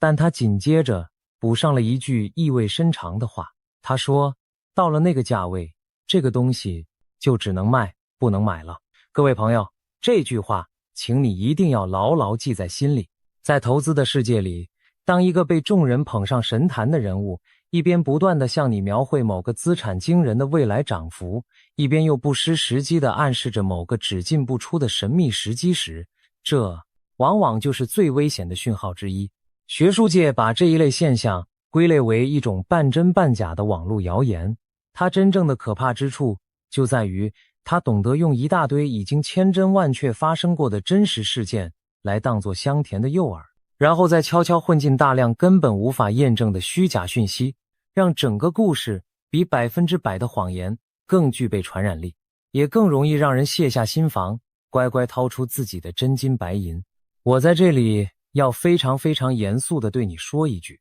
无论这个未来人最终会被证明是真是假，任何要你根据一则网络传闻就把辛苦攒下的血汗钱投进某个加密货币的说法，都请你务必把它当成诈骗来严加防范。因为一个真正来自未来的善意提醒，它的结局绝不可能是掏空你的钱包。所以我们绕了这么一大圈，从他那些令人胆寒的神准命中一路走到这些藏也藏不住的破绽与重重疑云。现在我们究竟该如何看待这个即将在2026年9月26日归来的女人？我想最诚实的答案是，截至今天为止，没有任何一个证据能够100%的证明她就是真的未来人。但也正因为人性微妙，没有任何一段冷静的论述能够彻底浇熄我们每个人心底深处那一丝万一它是真的你的念想，而恰恰是这一丝怎么也熄灭不了的念想，才是整个故事最值得我们静下来深思的地方。你有没有认真想过，为什么在这个科技已经如此发达的年代，我们反而比过去任何一个时候都更加渴望未来人，更加迷恋预言？我觉得这个问题的答案就藏在我们所有人共同的焦虑里。这几年，一场疫情把我们长时间地关在了家里，一场场战争在每天的新闻画面里日夜燃烧，悄然攀升的物价正一点一点地掏空我们本就不丰厚的存款，未来变得前所未有的模糊，前所未有的不可掌控。当一个人深切地感到自己已经完全无法掌握明天时，他就会出于本能地去伸手抓住任何一根，哪怕只是看起来能让他预知明天的稻草。国分林真正的魔力也许从来就不在于他究竟说对了什么，而在于他精准地狠狠地击中了这个时代里每一个平凡普通人内心深处那份对未知的巨大不安。说到底，我们真正害怕的其实并不是那艘虚无缥缈的黄泉客轮，我们真正害怕的是自己对命运一无所知，是自己面对明天时的那份毫无准备的无力感。也正因为如此，当我再回过头重新凝视那份所谓的10年清单时，我看到的已经不再是一个未来人冷冰冰的预言，而更像是一面被高高举起的镜子。你不妨仔细端详一下那份清单上的每一个项目：燃烧的战火，蔓延的瘟疫，崩塌的金融，火星上沉睡的远古生命，地底下随时可能苏醒的超级火山。这些东西难道不正好就是我们这个时代每天一睁开眼睛就在新闻里反复看到的那几样最深的恐惧吗？它们没有任何一条是凭空冒出来的天外飞仙，而是全都精准地对应着2026年的我们内心深处最在意也最不安的那几根弦。所谓的预言，与其说是在告诉我们未来究竟会发生什么，倒不如说它是在替我们把当下那些说不清道不明却又无时无刻不在啃噬着我们的集体不安，一条一条的整整齐齐的誊写成了具体的文字。所以哪怕这位来自2058年的女人从头到尾都只是一场精心编织的虚构，那面他递到我们面前的镜子却是无比真实的，而镜子里那张写满了焦虑的脸，分明就是我们自己。那么，作为一个生活在资讯洪流里的现代人，下一次当又有一个神准的未来人，或又一份骇人的末日清单在你的手机荧幕上疯传时，我们究竟该怎么办？这里我想送给你几把能够随身携带、简单却好用的尺。第一把尺是去问这个预言到底有没有给出可以被验证的明确的时间与细节，还是只是一堆怎么解读都对、永远也不会出错的空话。第二把尺是去想这个故事流传开来，到底谁会从中获利？是单纯的流量与关注，还是说背后有人正等着你掏出真金白银？第三把尺也是最重要的一把，是只要他开始引导你去投资、去转账或去购买任何东西，那么无论这个故事被包装得多么完美、多么动人，你都应该在那一刻立刻在心里拉响最高等级的警报。第四把尺则是回想我们前面聊过的那些原理，冷静地去估算一件事情真正发生的几率。一场迟早会来的疫情和一个精准到个位数的奥运金牌数，他们的命中难度根本就不在同一个量级上。把这几把尺悄悄收进口袋里，你就能尽情享受这些离奇故事带给你的乐趣与想象，却再也不必被他们牵着鼻子走。那么2026年9月26日那一天真正会发生什么？我大胆的猜测，最有可能的结局其实平淡的会让很多人感到有些失望。也许那个账号会再度悄然亮起，发出一些足够模糊、怎么解读都能说得通的新预言，然后我们又会迎来新一轮全球性的狂欢、争论与刷屏。又也许它会就此永远的沉默下去，突然留下一个无人能解的谜团，继续在网络世界的某个幽暗角落里被一代又一代人翻出来，反复的咀嚼、猜测。但无论最终是哪一种结局，我真正希望你能从这支影片里带走的从来都不是恐惧，而是一种难得的清醒。我们完全可以对未知保持一份敬畏，可以对这些离奇的故事抱有一份好奇，这是人之常情，也是生活里难得的乐趣所在。但与此同时，我们也一定要握紧手里那把名叫理性的尺，用它去丈量每一个耸人听闻的说法，去细细分辨哪些是真正值得我们警惕的善意提醒，而哪些又只是用来收割我们的情绪，甚至收割我们钱包的精心陷阱。所以让我们回到最开始的那个问题，这最后的7个月，皇权客轮究竟要带走谁？我的答案是，没有任何人能够真正的替你我预定下那张船票，除非是我们自己因为一时的恐慌而乱了方寸，因为一念的轻信而亲手交出了判断。真正能够保护我们的，从来都不是某一个来自2058年的神秘女人，而是我们今天好好的吃每一顿饭，好好的睡每一个觉，认真照顾好自己的身体，稳稳守护好自己的钱袋，并且珍惜身边每一个还能伸出手真切触碰得到的人。如果2026年9月26日他真的回来了，我们当然会在第一时间为你带来最完整、最理性的解析。但在那一天到来之前，与其惶惶不安地去等待一场未知的审判，不如就把这未知的7个月认认真真、踏踏实实的当成属于我们自己的独一无二的最珍贵的7个月，好好去活。毕竟能不能登上那一艘船从来都不是别人说了算的事，这一次方向盘就牢牢地握在你自己的手里。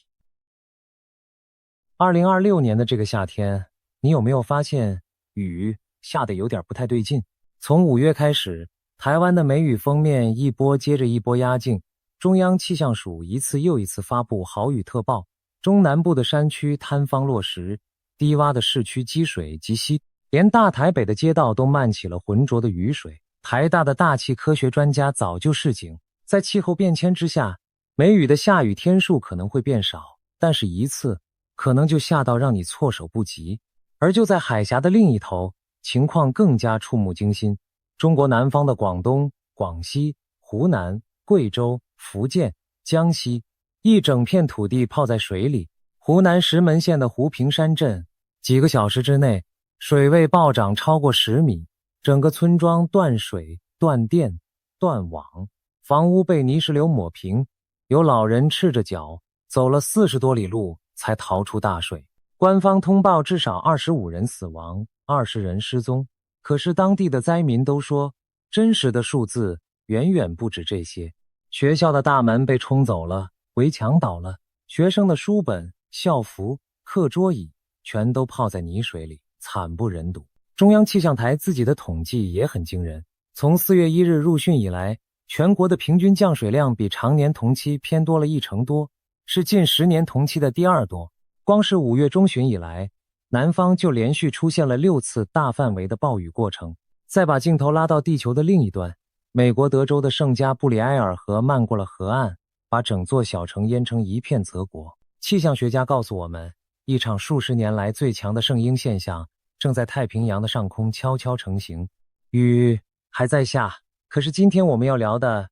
并不是天气预报，今天我们要打开一本书，一本相传是孔子亲手留下来的书，一本据说曾经把秦始皇吓得当场变了脸色的书，一本上千年来只在道门之中秘藏，不肯轻易示人的书。它的名字叫做《枕中记》。而当我们把这本千年古书翻到2026年的这一页，翻到天干地支写着丙午2个字的这一年，书上劈头就是一句话：丙午水滔滔，水滔滔。说来也奇怪，在这个本该是科技最昌明的年代，我们手里握着最先进的气象卫星，最精密的预报模型，可是面对这一场接着一场越来越极端、越来越反常的天灾，越来越多的人反而开始把目光重新投向那些尘封已久的古书。或许是因为2026这一年从一开始就透着一股说不出的不安。年初到现在，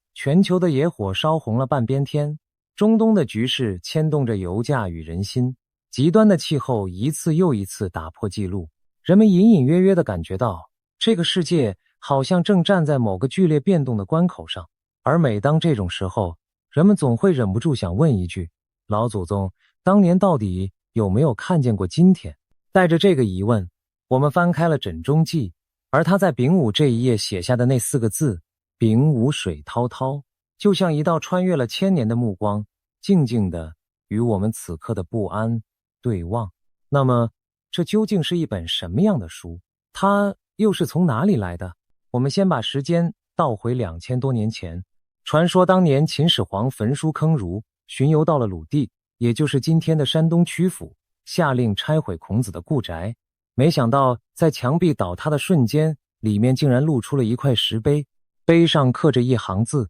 大意是说后世会有一个小儿自称秦始皇，焚我书，坑我儒，毁我墙，拆我宅，覆我床，颠倒我衣裳，最后将会走到沙丘这个地方而死。秦始皇看到这段话，当场大惊失色，因为这分明就是在说他自己。更诡异的是，他又在床头的位置挖出了一个封得死死的石匣，撬开一看，里面藏着3册书，书名就叫做《孔圣枕中秘记》。书里头记载的是孔子与老子之间的问答，整整180甲子的吉凶祸福，年岁的丰收与欠收，过去与未来的种种预言，据说没有一条不应验，准得如同神助。后来的历史大家都知道了，秦始皇最后果然死在了沙丘。那么这本书又是怎么一路流传下来的呢？传说楚汉相争，汉高祖刘邦先一步攻进咸阳，谋臣张良得到了这本书。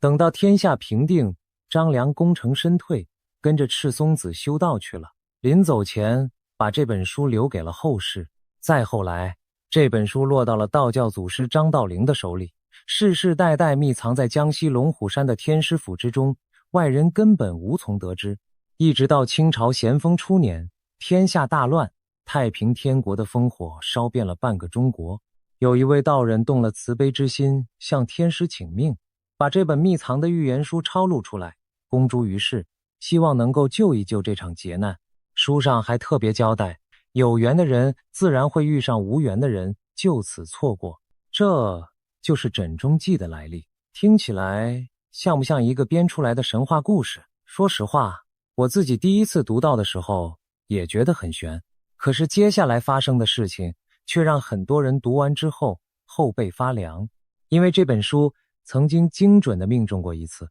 而那一次离我们并不遥远。让我们把目光投向2020年庚子年。那一年的年初发生了什么？我想全世界没有一个人会忘记。一场席卷全球的大瘟疫从中国武汉爆发，迅速蔓延到地球的每一个角落，数以百万计的生命就此消逝，整个世界仿佛被按下了暂停键。而早在这场瘟疫大爆发之前，就有人翻出了《枕中记》里关于庚子年的那一段，书上是这样写的：庚子疾病广，虎狼满山川，百钱换生米，河水冲断船。早禾略兴旺，晚稻收不全，秋冬豆麦熟，燕地虫害田。庚子疾病广，开篇第一句就是疾病广布。当无数人在街头倒下，当医院人满为患，当城市一座接着一座封锁，回头再看这5个字，你会不会觉得有一种说不出的含义？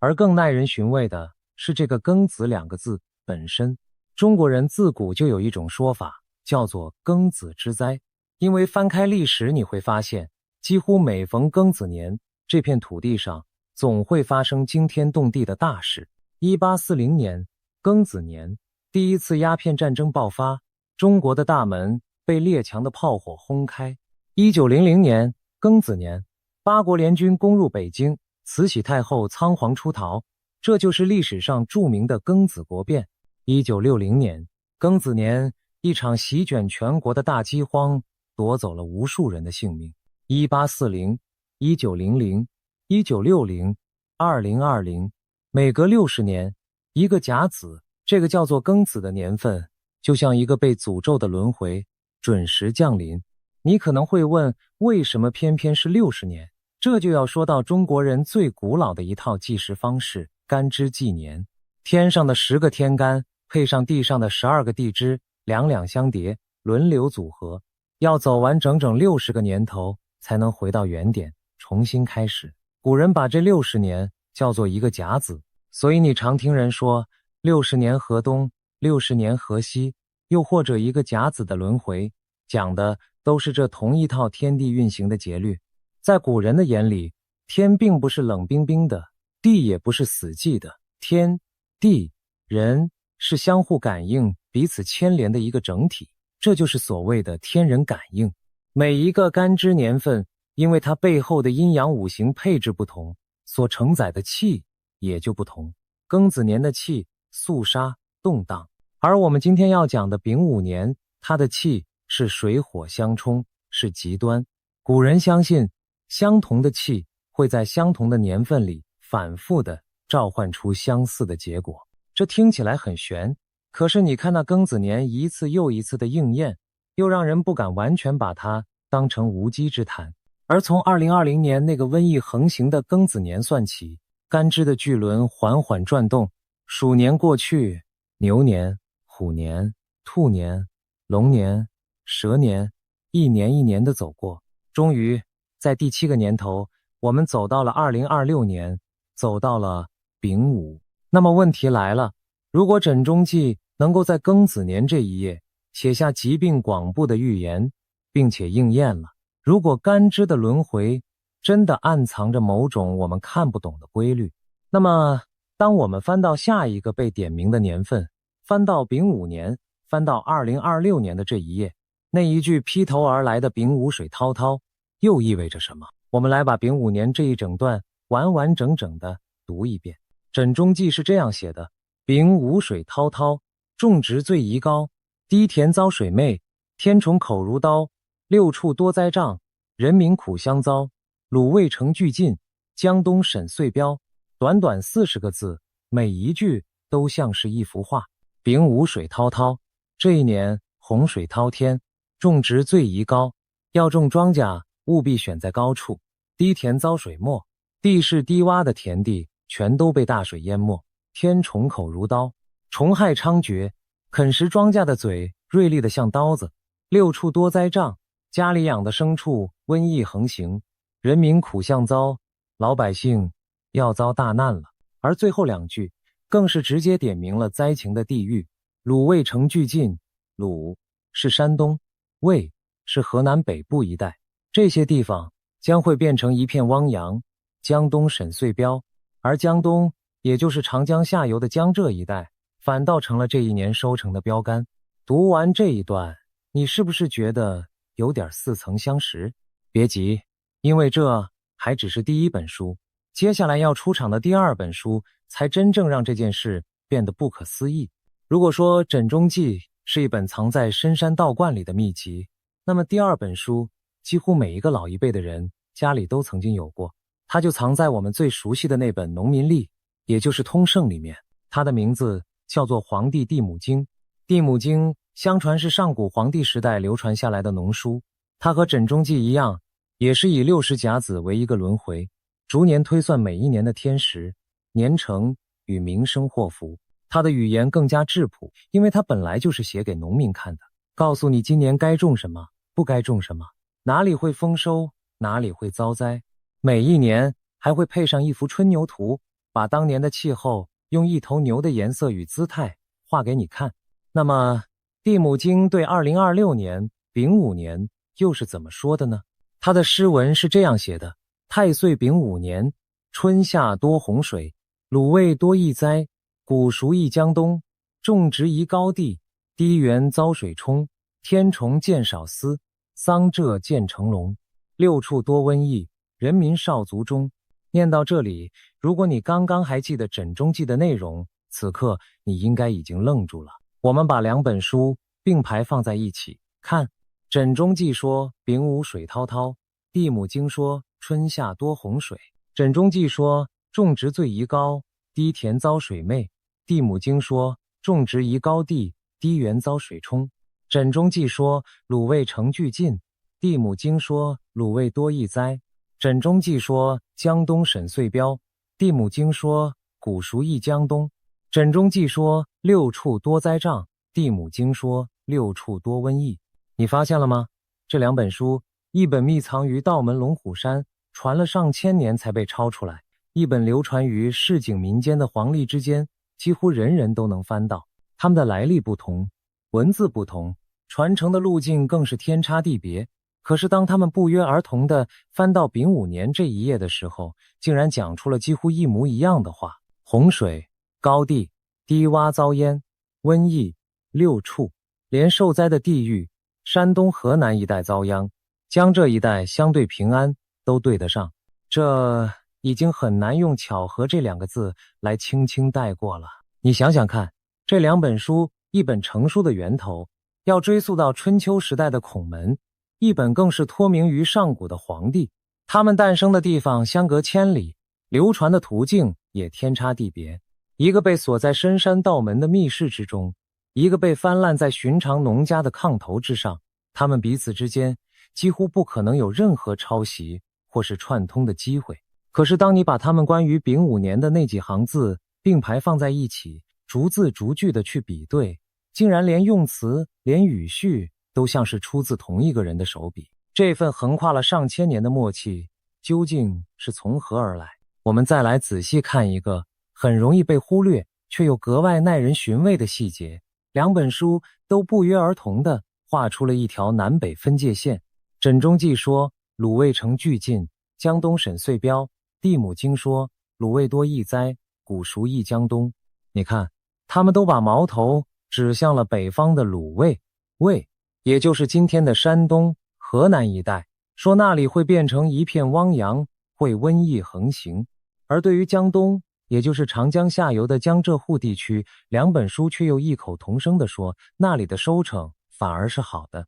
一个是北方遭大难，一个是南方得保全。这种南北截然不同的命运，正是古人观察天时最精微的地方。当然，我必须诚实地告诉你，我们今年所看到的这场洪水最猛烈的地方，其实是在更南边的广东、广西、湖南。古书里的地名毕竟是2000年前的疆域，我们不能机械地把它和今天的省份一一对号入座。预言本就是一个粗略的框架，而不是一张精确的地图。可是那个核心的讯息，那个被反复强调贯穿了两本书的关键字却是清清楚楚、明明白白的，那就是水，是这片土地在丙午这一年将要面对的那一场避无可避的大水。地域可以有偏差，可是这场水患的主轴从来没有变过。地母经除了诗文，后面还跟着一段卜辞，也就是占卜的结论。他说：马首植穗里，丰人好田桑，春夏需防备，种植怕流荡，豆麦并麻素，偏好宜高冈。马首植穗，因为丙午年的午在生肖里就是马，所以2026年是一个不折不扣的马年。而这匹马还不是一匹普通的马，懂一点命理的朋友应该知道，丙午年是一个非常特殊，甚至可以说是非常矛盾的年份。天干的丙，五行属火，是太阳一般炽烈的阳火；地支的午，五行也属火，是正午当空的烈火。两个火叠在一起，火上加火，所以民间把丙午年叫做火马年，又叫做赤马年。整个2026年，按照这个道理，应该是一个火气冲天、干旱炎热的年份才对。说到火马年，这里还有一段很有意思的插曲。在我们的邻国日本，丙午年自古就背负着一个极不寻常的禁忌。传说在丙午这一年出生的女性，性格刚烈如火，会克夫，会让丈夫早早离世。这个迷信从江户时代就流传了下来。最不可思议的是，到了上一个丙午年，也就是1966年，这个迷信竟然还在发挥着惊人的影响力。那一年的日本，许多夫妻为了避免生下所谓的活马女儿，纷纷选择推迟生育。结果，整个国家的出生率在那一年出现了一个断崖式的异常的下跌。你看，活马这两个字，在东亚人的集体记忆里，从来就不是一个寻常的年份，它背后总是缠绕着某种不祥的、需要格外警惕的气息。可是，奇怪就奇怪在这里，在六十甲子的纳音五行里，丙午年所对应的纳音，偏偏叫做天河水。天河水是什么？天河就是天上的银河，天河水就是天上的水。你细细的品一品这三个字，一个火气旺到极点的火马年，它的本命竟然是从天而降的滔滔大水。这是不是一种非常诡异的组合？火与水本该是相克的死敌，却在丙午这一年被硬生生地捏在了一起。而古人的智慧恰恰就在这里，他们相信物极必反，亢龙有悔，火气旺到了极点，并不会带来温和的晴天，反而会打破阴阳的平衡，引发最极端的天气。火急则生湿热，热急则生暴雨。所以丙午年的雨往往不是温润的细雨，而是突如其来、破坏力极强的狂风暴雨，是天河决口一般的滂沱大水。这正好完美地解释了为什么枕中记和地母经会在这个火气最旺的火马年异口同声地写下洪水两个字。而且还不只是这两本书。北宋有一位了不起的易学大师，叫做邵雍，后人尊称他为邵康节。他写过一本推演天下大事的奇书，叫做《黄极经世》。在这本书的推算里，2026年丙午年的值年卦是一个叫做天火同人的卦象。天火同人，上卦是乾，代表天，代表领导者，代表既有的规则与秩序；下卦是离，代表火，代表文明，也代表战争与纷争，火气熊熊上升，直逼苍天。这个卦象一方面象征着光明普照，可是另一方面也象征着火势与战火正在威胁着既有的体制。离火高悬于天下，万物无所遁形，所有隐藏的秘密、黑幕、丑闻都将在这一年被彻底的揭露出来。你看，又是火，又是动荡，又是极端，三本来历各异的古书，三套完全不同的推演体系，当他们各自走到2026这一年的时候，竟然都不约而同地指向了同一个方向，一个水火激荡、天灾频仍旧、秩序剧烈摇晃的年份。说起这位邵雍，他可不是一般的江湖术士，他是北宋理学的奠基人之一，与周敦颐、程颢、程颐这些大儒并列，是被白纸黑字写进正史的一代宗师。相传他还留下了一部叫做《梅花诗》的预言奇书，仅仅用10首短短的诗，就推演了他身后整整1000年的兴衰治乱。一个能够把义理参透到如此境界的人物，当他推算出来的丙午年，恰好和深藏道门的枕中记和市井流传的地母经撞了个正着，这份巧合是不是又中了几分？说到这里，也许你还是会半信半疑，古书嘛，写的再玄，会不会只是事后诸葛是后人硬套上去的？那么我们就来做一件更狠的事，我们先不看2026年，我们回到过去，去翻一翻历史上那几个丙午年，看看在那些年份里，这片土地上到底发生过什么。丙午年和庚子年一样，每隔60年才会降临一次。离我们最近的几个丙午年分别是1846年、1906年和1966年。1846年，清朝道光年间，那几年黄河接连决口泛滥，水患与连年的灾荒交织在一起，民不聊生。而这场由水与饥饿酿成的苦难，正是几年之后那场席卷了半个中国的大动乱埋下的伏笔之一。那个年代的黄河几乎成了一柄高悬在华北头顶的利剑，河床年复一年的淤积越垫越高，到后来整条河竟然高过了两岸的城墙与屋顶，成了名副其实的地上悬河。只要一场大水冲来，堤防溃决，那浑浊的河水便会携着万军之势，瞬间吞没下游成百上千的村庄。丙午年前后那几场决口，淹掉的良田，冲毁的家园，至今读来仍然触目惊心。我们再看1906年，那一年的9月18日，一个没有任何预兆的清晨，香港的天气预报显示，这只是一个温和的阴雨天。可是上午7点多，天文台才刚刚发出警报，说有一股台风还在300英里之外。仅仅过了10几分钟，狂风就已经扑面而来。上午9点，台风正式登陆。接下来的2个小时，整个香港变成了一座人间地狱。台风掀起了骇人的风暴潮，海水倒灌，轮船像玩具一样被掀翻，撞碎在礁石上，房屋被撕成碎片。维多利亚港前一片狼藉。这场只持续了短短2-3个小时的台风，最后造成了多少伤亡？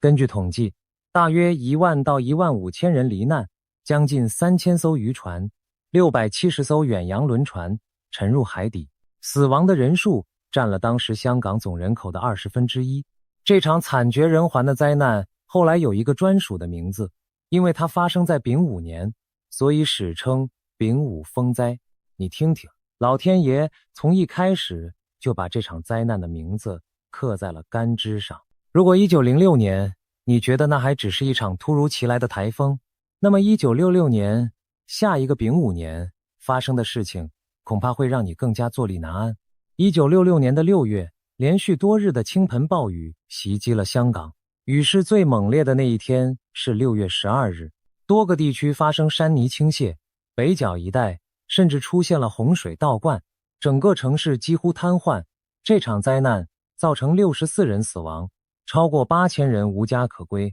香港人记住了这个日子，把它叫做612雨灾。请你记住这个日期，6月12日，1966年丙午年的6月12日。现在让我们把镜头拉回2026年，拉回现在。还记得我们开头讲的中国南方那场淹没了8个省的特大暴雨吗？那一波最猛烈的强降雨集中期是从哪一天开始急剧增强的？是6月12日的夜间。1966年丙午年的6月12日，香港暴雨成灾。2026年丙午年的6月12日，中国南方暴雨倾盆。整整相隔60年，一个完整的甲子，同样是丙午年，同样是6月12日前后，同样是滔天的大水。当我把这2个日期并排写下来的时候，说实话，连我自己都感到了一阵莫名的战栗。这究竟是纯粹的巧合，还是说在这片我们以为早已被科学照亮的天空之下，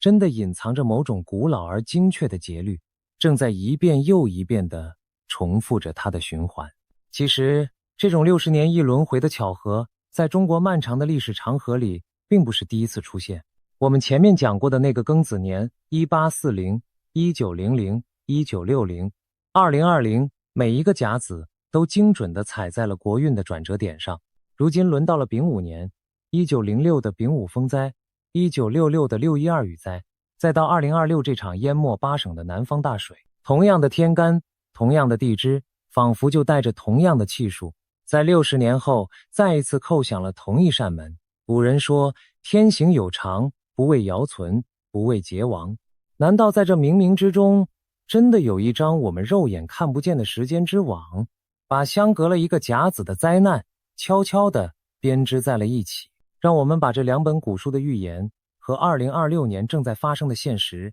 再仔仔细细的一条一条对照一遍。地母经说，春夏多洪水，从春天到夏天，从台湾的梅雨封面，到中国南方持续不断的暴雨，到美国德州漫过河岸的洪流，这个春夏，全世界的雨都下得异常的多，异常的猛。中央气象台说，入汛以来的降水量是近10年同期的第2多。这4个字，春夏多洪水，正在我们的眼前一字一句的兑现。枕中记说，低田遭水魅；地母经说，低原遭水冲。湖南石门县那些被泥石流抹平的村庄，那些建在河谷低洼地带的房屋，那些断水断电的低洼市区，低处的人家正在承受着最惨烈的代价。古人在1000多年前就告诉你了，种植最宜高，低田遭水魅，地势低的地方最危险。枕中记说，人民苦相遭；地母经说，人民少卒中。那些在洪水中失去家园的灾民，那些赤脚逃命的老人，那些至今下落不明的失踪者，人民苦相遭这5个字的背后，是一个又一个破碎的家庭，甚至连虫害，古人都写到了。枕中记说，天虫口如刀；地母经说，天虫见少思。而6处多瘟疫这一句也并非空穴来风，懂行的人都在提醒，丙午这样的年份要特别小心畜牧业的疫情。非洲猪瘟这一类的瘟疫很可能会卷土重来，一条又一条。这2本被很多人当成迷信的古书，正在用一种令人毛骨悚然的方式，把它写下的每一个字变成今天的新闻头条。讲到这里，一定会有理性的朋友坐不住了。你说的这些会不会都是牵强附会，把模糊的古文硬套在今天的灾难上？洪水年年有，挑几句能对上的，不就成了预言吗？这个质疑非常好，也非常重要。所以接下来我要把古老的玄学暂时放在一边，请出现代最顶尖的科学家来告诉你，2026年的这片天空到底出了什么问题。2026年6月11日，就在中国南方暴雨成灾的同一时间，美国国家海洋暨大气总署正式对全世界宣布了一件事：圣婴现象已经在赤道太平洋上正式形成。什么是圣婴现象？简单来说，就是太平洋赤道一带的海水异常的变暖。这片巨大的暖水会像一个失控的引擎，彻底改写全球的天气版图，在地球的一些地方引发滔天的洪水，又在另一些地方造成严重的干旱。而这一次，科学家们最担心的还不只是一场普通的圣婴现象。世界气象组织预测，2026年6月到8月，圣婴现象出现的几率高达 80%， 并且很有可能会发展成数十年来最强的一次，也就是民间所说的超级圣婴。欧盟的联合研究中心更是发出了极为罕见的警告，他们说2026到2027年的这场圣婴有极高的几率会异常强烈，甚至可能成为一场史无前例、超出所有历史记录的事件。请你注意这几个字：史无前例，超出所有历史记录。这是严谨的科学家在动用了长达1000年尺度的地球系统模拟之后所能给出的最沉重的措辞。世界气象组织甚至用了这样一句话来形容当下的这颗地球，他们说，这颗星球正处于有观测记录以来最失衡的状态。这究竟意味着什么？我们不妨打一个比方，地球的气候系统原本就像一座运转平稳的巨大时钟，冷与热、干与湿都维持着一种精妙的平衡。可是当太平洋上那片暖水失控地膨胀，再叠加上逐年不断攀升的全球气温，这座时钟的发条就被硬生生地拧到了极限。它不再温和地走动，而是剧烈的、疯狂地甩向一个又一个极端。今天这里是100年一遇的洪水，明天那里就是100年一遇的干旱。而2026年恰恰就是这根发条被拧得最紧的一年。而这里还藏着一个更让人脊背发凉的细节。你以为丙午年的节只有水吗？让我们把古书再往后翻一页，翻到紧接着的下一年2027年丁未年。枕中记在丁未那一页是这样写的：丁未风雨冲，五谷半吉凶，秋日防干旱。而地母经写得更直接：太岁丁未年，枯焦在秋土，春夏雨水足，秋来忧失福。看明白了吗？古人说丙午年的这场大水之后，紧跟着的丁未年画风会彻底反转，春夏还是多雨，可是一到秋天就会枯焦，就会大旱，从一场滔天的洪水转向一场焦灼的干旱。而这一点恰恰又和现代科学的推演严丝合缝地对上了。科学家告诉我们，圣婴现象有一个众所周知的特性，它通常不会单独存在，在它达到巅峰肆虐1-2年之后，往往会像钟摆一样荡向它的另一个极端，也就是反圣婴现象。而反圣婴带来的正是另一些地区的干旱与少雨，一场大水，一场大旱，水与火，涝与旱，就在这短短2-3年之间剧烈的摆荡。古人没有卫星，没有超级电脑，没有海温的监测数据，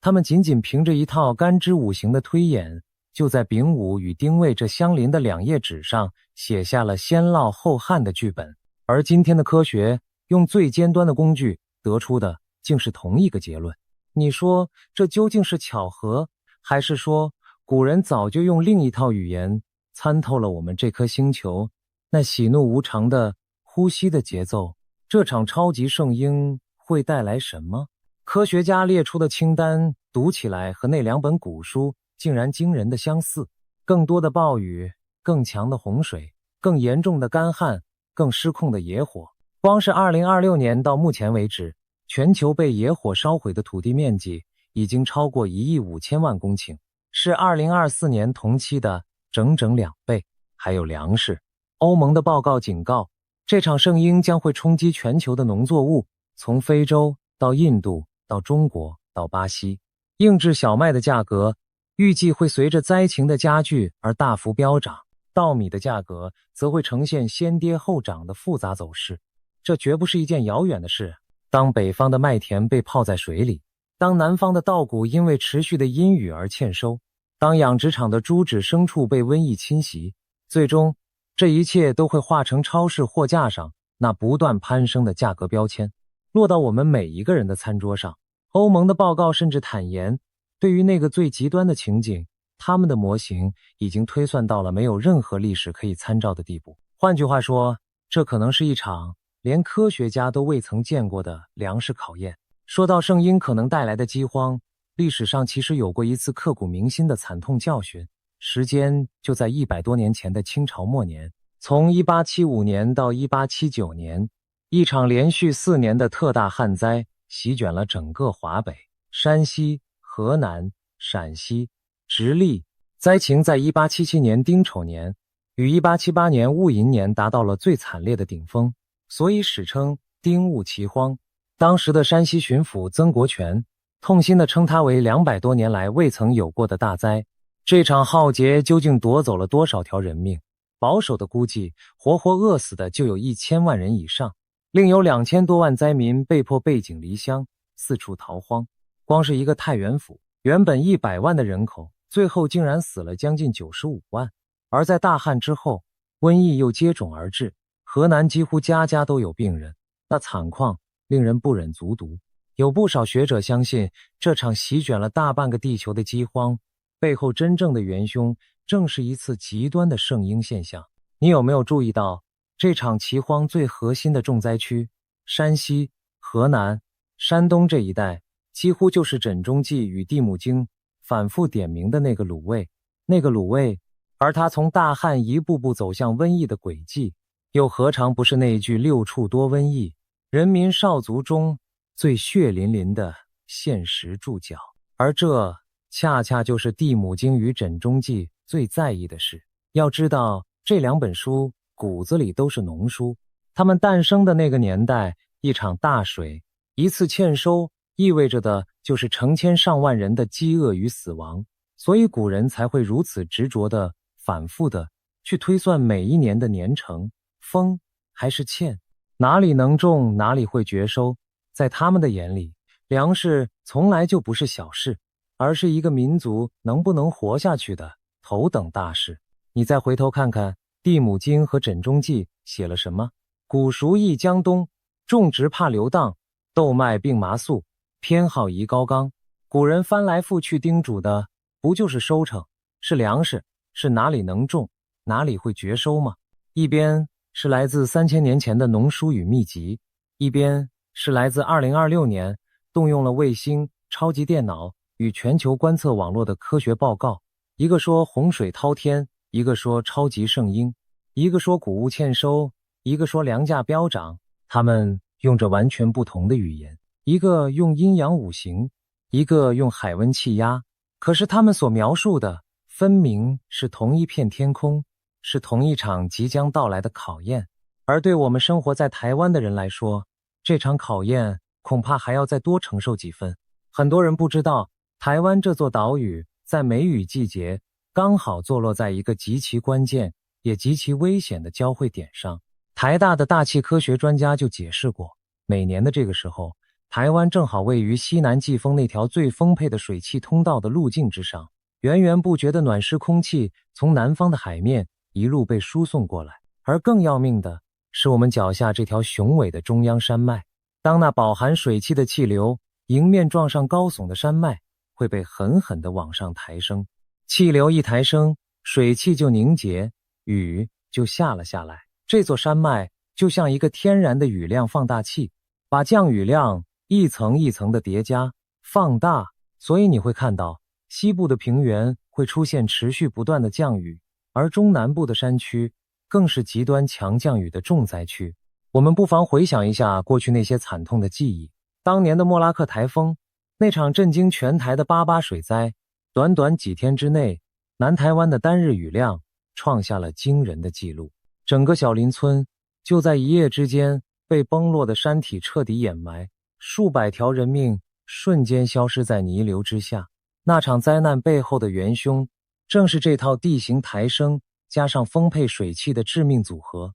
如今，在一个古书与科学双双示警的丙午年，当超级圣婴把太平洋的水汽输送得比往年更加汹涌，台湾脚下的这座中央山脉又会被考验到什么样的程度？这也是为什么每一次梅雨锋面过境，台湾的山区总是最先传出坍方、落石与土石流的警讯。地母经反复叮嘱的那个高字，种植宜高地，在别的地方也许是要你往高处躲，可是放到台湾这种地形破碎的山岛上，却有了一层更复杂的意味。高山固然能避开平地的积水，可是那松动的山体，那一触即发的土石流，又何尝不是另一种致命的威胁？所以对台湾人而言，这个丙午年的春夏，无论你住在低洼的市区，还是依山而居的坡地，恐怕都得打起12分的精神。2026年这个夏天，这场已经让我们惊心动魄的梅雨，这场已经淹没了8个省的暴雨，是不是就是这场灾难的全部了呢？很遗憾，如果你愿意相信古人写下的那几个字，答案恐怕是否定的。请你再看一次那句诗，地母经说的是春夏多洪水，枕中记的子贡在解这一卦的时候说的是洪水滔天，西有水患。注意，是春和夏。如果说我们在5月、6月所经历的这场梅雨与南方暴雨是属于春末初夏的这一段，那么真正火气最旺、最为炽烈的盛夏，农历的6月、7月，也就是接下来的7月、8月才刚刚要开始。而科学家的预测恰恰也在这个时间点上和古人重合了。世界气象组织说，圣婴现象的强度会在接下来的几个月持续增强，并且通常在冬季达到巅峰，而它对全球气候最剧烈的影响往往出现在它形成之后的第2年。换句话说，无论是从丙午年春夏多洪水的古老韵律来看，还是从超级圣婴正在增强的科学曲线来看，我们现在所经历的这一切，很可能都还只是一个开场。梅雨只是前奏，真正的乐章也许还在后面。讲到这里，气氛似乎有点沉重。如果这一切都是注定的，如果古书和科学都指向了同一场大水，那我们是不是只能束手无策，坐以待毙？不，恰恰相反，这正是这两本古书最被人们误解，也是最珍贵的地方。很多人以为枕中记也好，地母经也好，讲的都是宿命，都是吓唬人的灾难预言。可是如果你真的把它读完，你会发现他从来没有要你绝望。他在写下灾难的同时，永远都跟着一段化解之道。让我们回到枕中记，在丙午水滔滔那一段惨烈的描述之后，孔子的弟子子贡紧接着说了一段话。他说：洪水滔天，西有水患，淹蔽人民，冲断良田，何以御之？增修堂堰，水归其壑，可以免难。你看，子贡先是承认了这是百年难遇的大水患，会淹死人，会冲毁良田。可是他话锋一转，问了一句：何以御之？我们该怎么抵御它？然后他自己给出了答案：增修堂堰，去修筑堤坝，去疏通水道，让水回归它本该去的沟壑，如此就可以免于这场灾难。这哪里是什么迷信，这分明就是2000年前最朴素也最务实的防灾工程学。而地母经给出的智慧更是直白到了极点，他反复强调的只有一个字：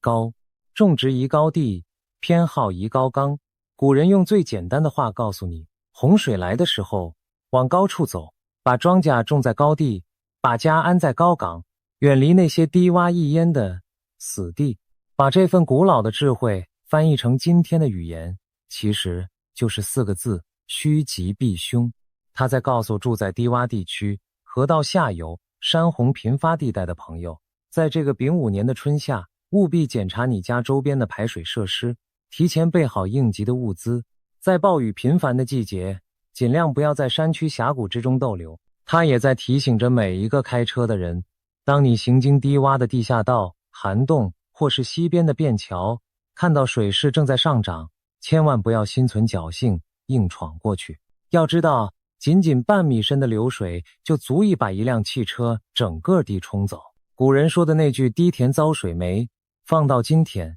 要躲开的已经不只是田，更是那些一旦积水就可能在瞬间吞噬人命的致命洼地。他在告诉每一个人，在这个动荡的年份，无论是投资理财还是人生的规划，都要学古人种庄稼一样，远离那些根基不牢的低洼之地，守住自己稳稳的高岗，稳扎稳打，不要去贪那些看起来很美，实则一个浪头打来就血本无归的捷径。他甚至在告诉我们，面对6处瘟疫、人民疾病的警告，提升自己的免疫力，注意饮食的卫生，就是为自己的身体筑起一道高岗。你发现了吗？古人写下这些书的本意，从来都不是为了制造恐慌，恰恰相反，是为了让我们这些后人能够在灾难真正来临之前，看清前方的路到底有多么颠簸，从而提前一步调整自己的脚步。知天命，尽人事，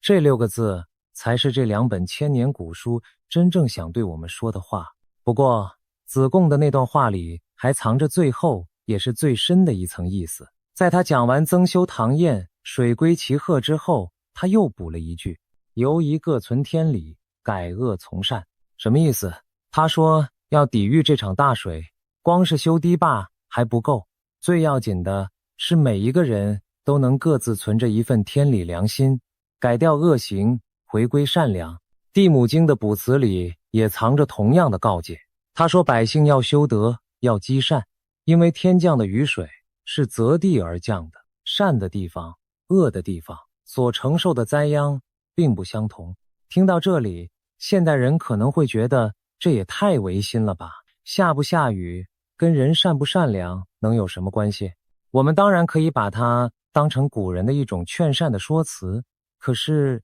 如果我们换一个角度去想呢？这片土地上的洪水，真的全都是老天爷的错吗？那些被填平的湖泊，那些被裁弯曲直的河道，那些建在行洪区里的房屋，那些为了眼前的利益而被砍光的山林，当大水冲断良田的时候，当泥石流抹平村庄的时候，这里面难道就真的没有一丝一毫是人自己种下的因吗？古人说的存天理，改恶从善，放到今天，又何尝不是在说人要敬畏自然，要懂得节制，不要为了一时的贪婪去破坏那个养育了我们千万年的天地。当人心失了分寸，当开发没了边界，那滔滔的天河水或许就是大地给我们敲响的一记警钟。这可能才是秉无水滔滔这4个字背后那个最古老也最沉重的提醒。我们这一期从一本吓坏了秦始皇的《枕中记》讲起，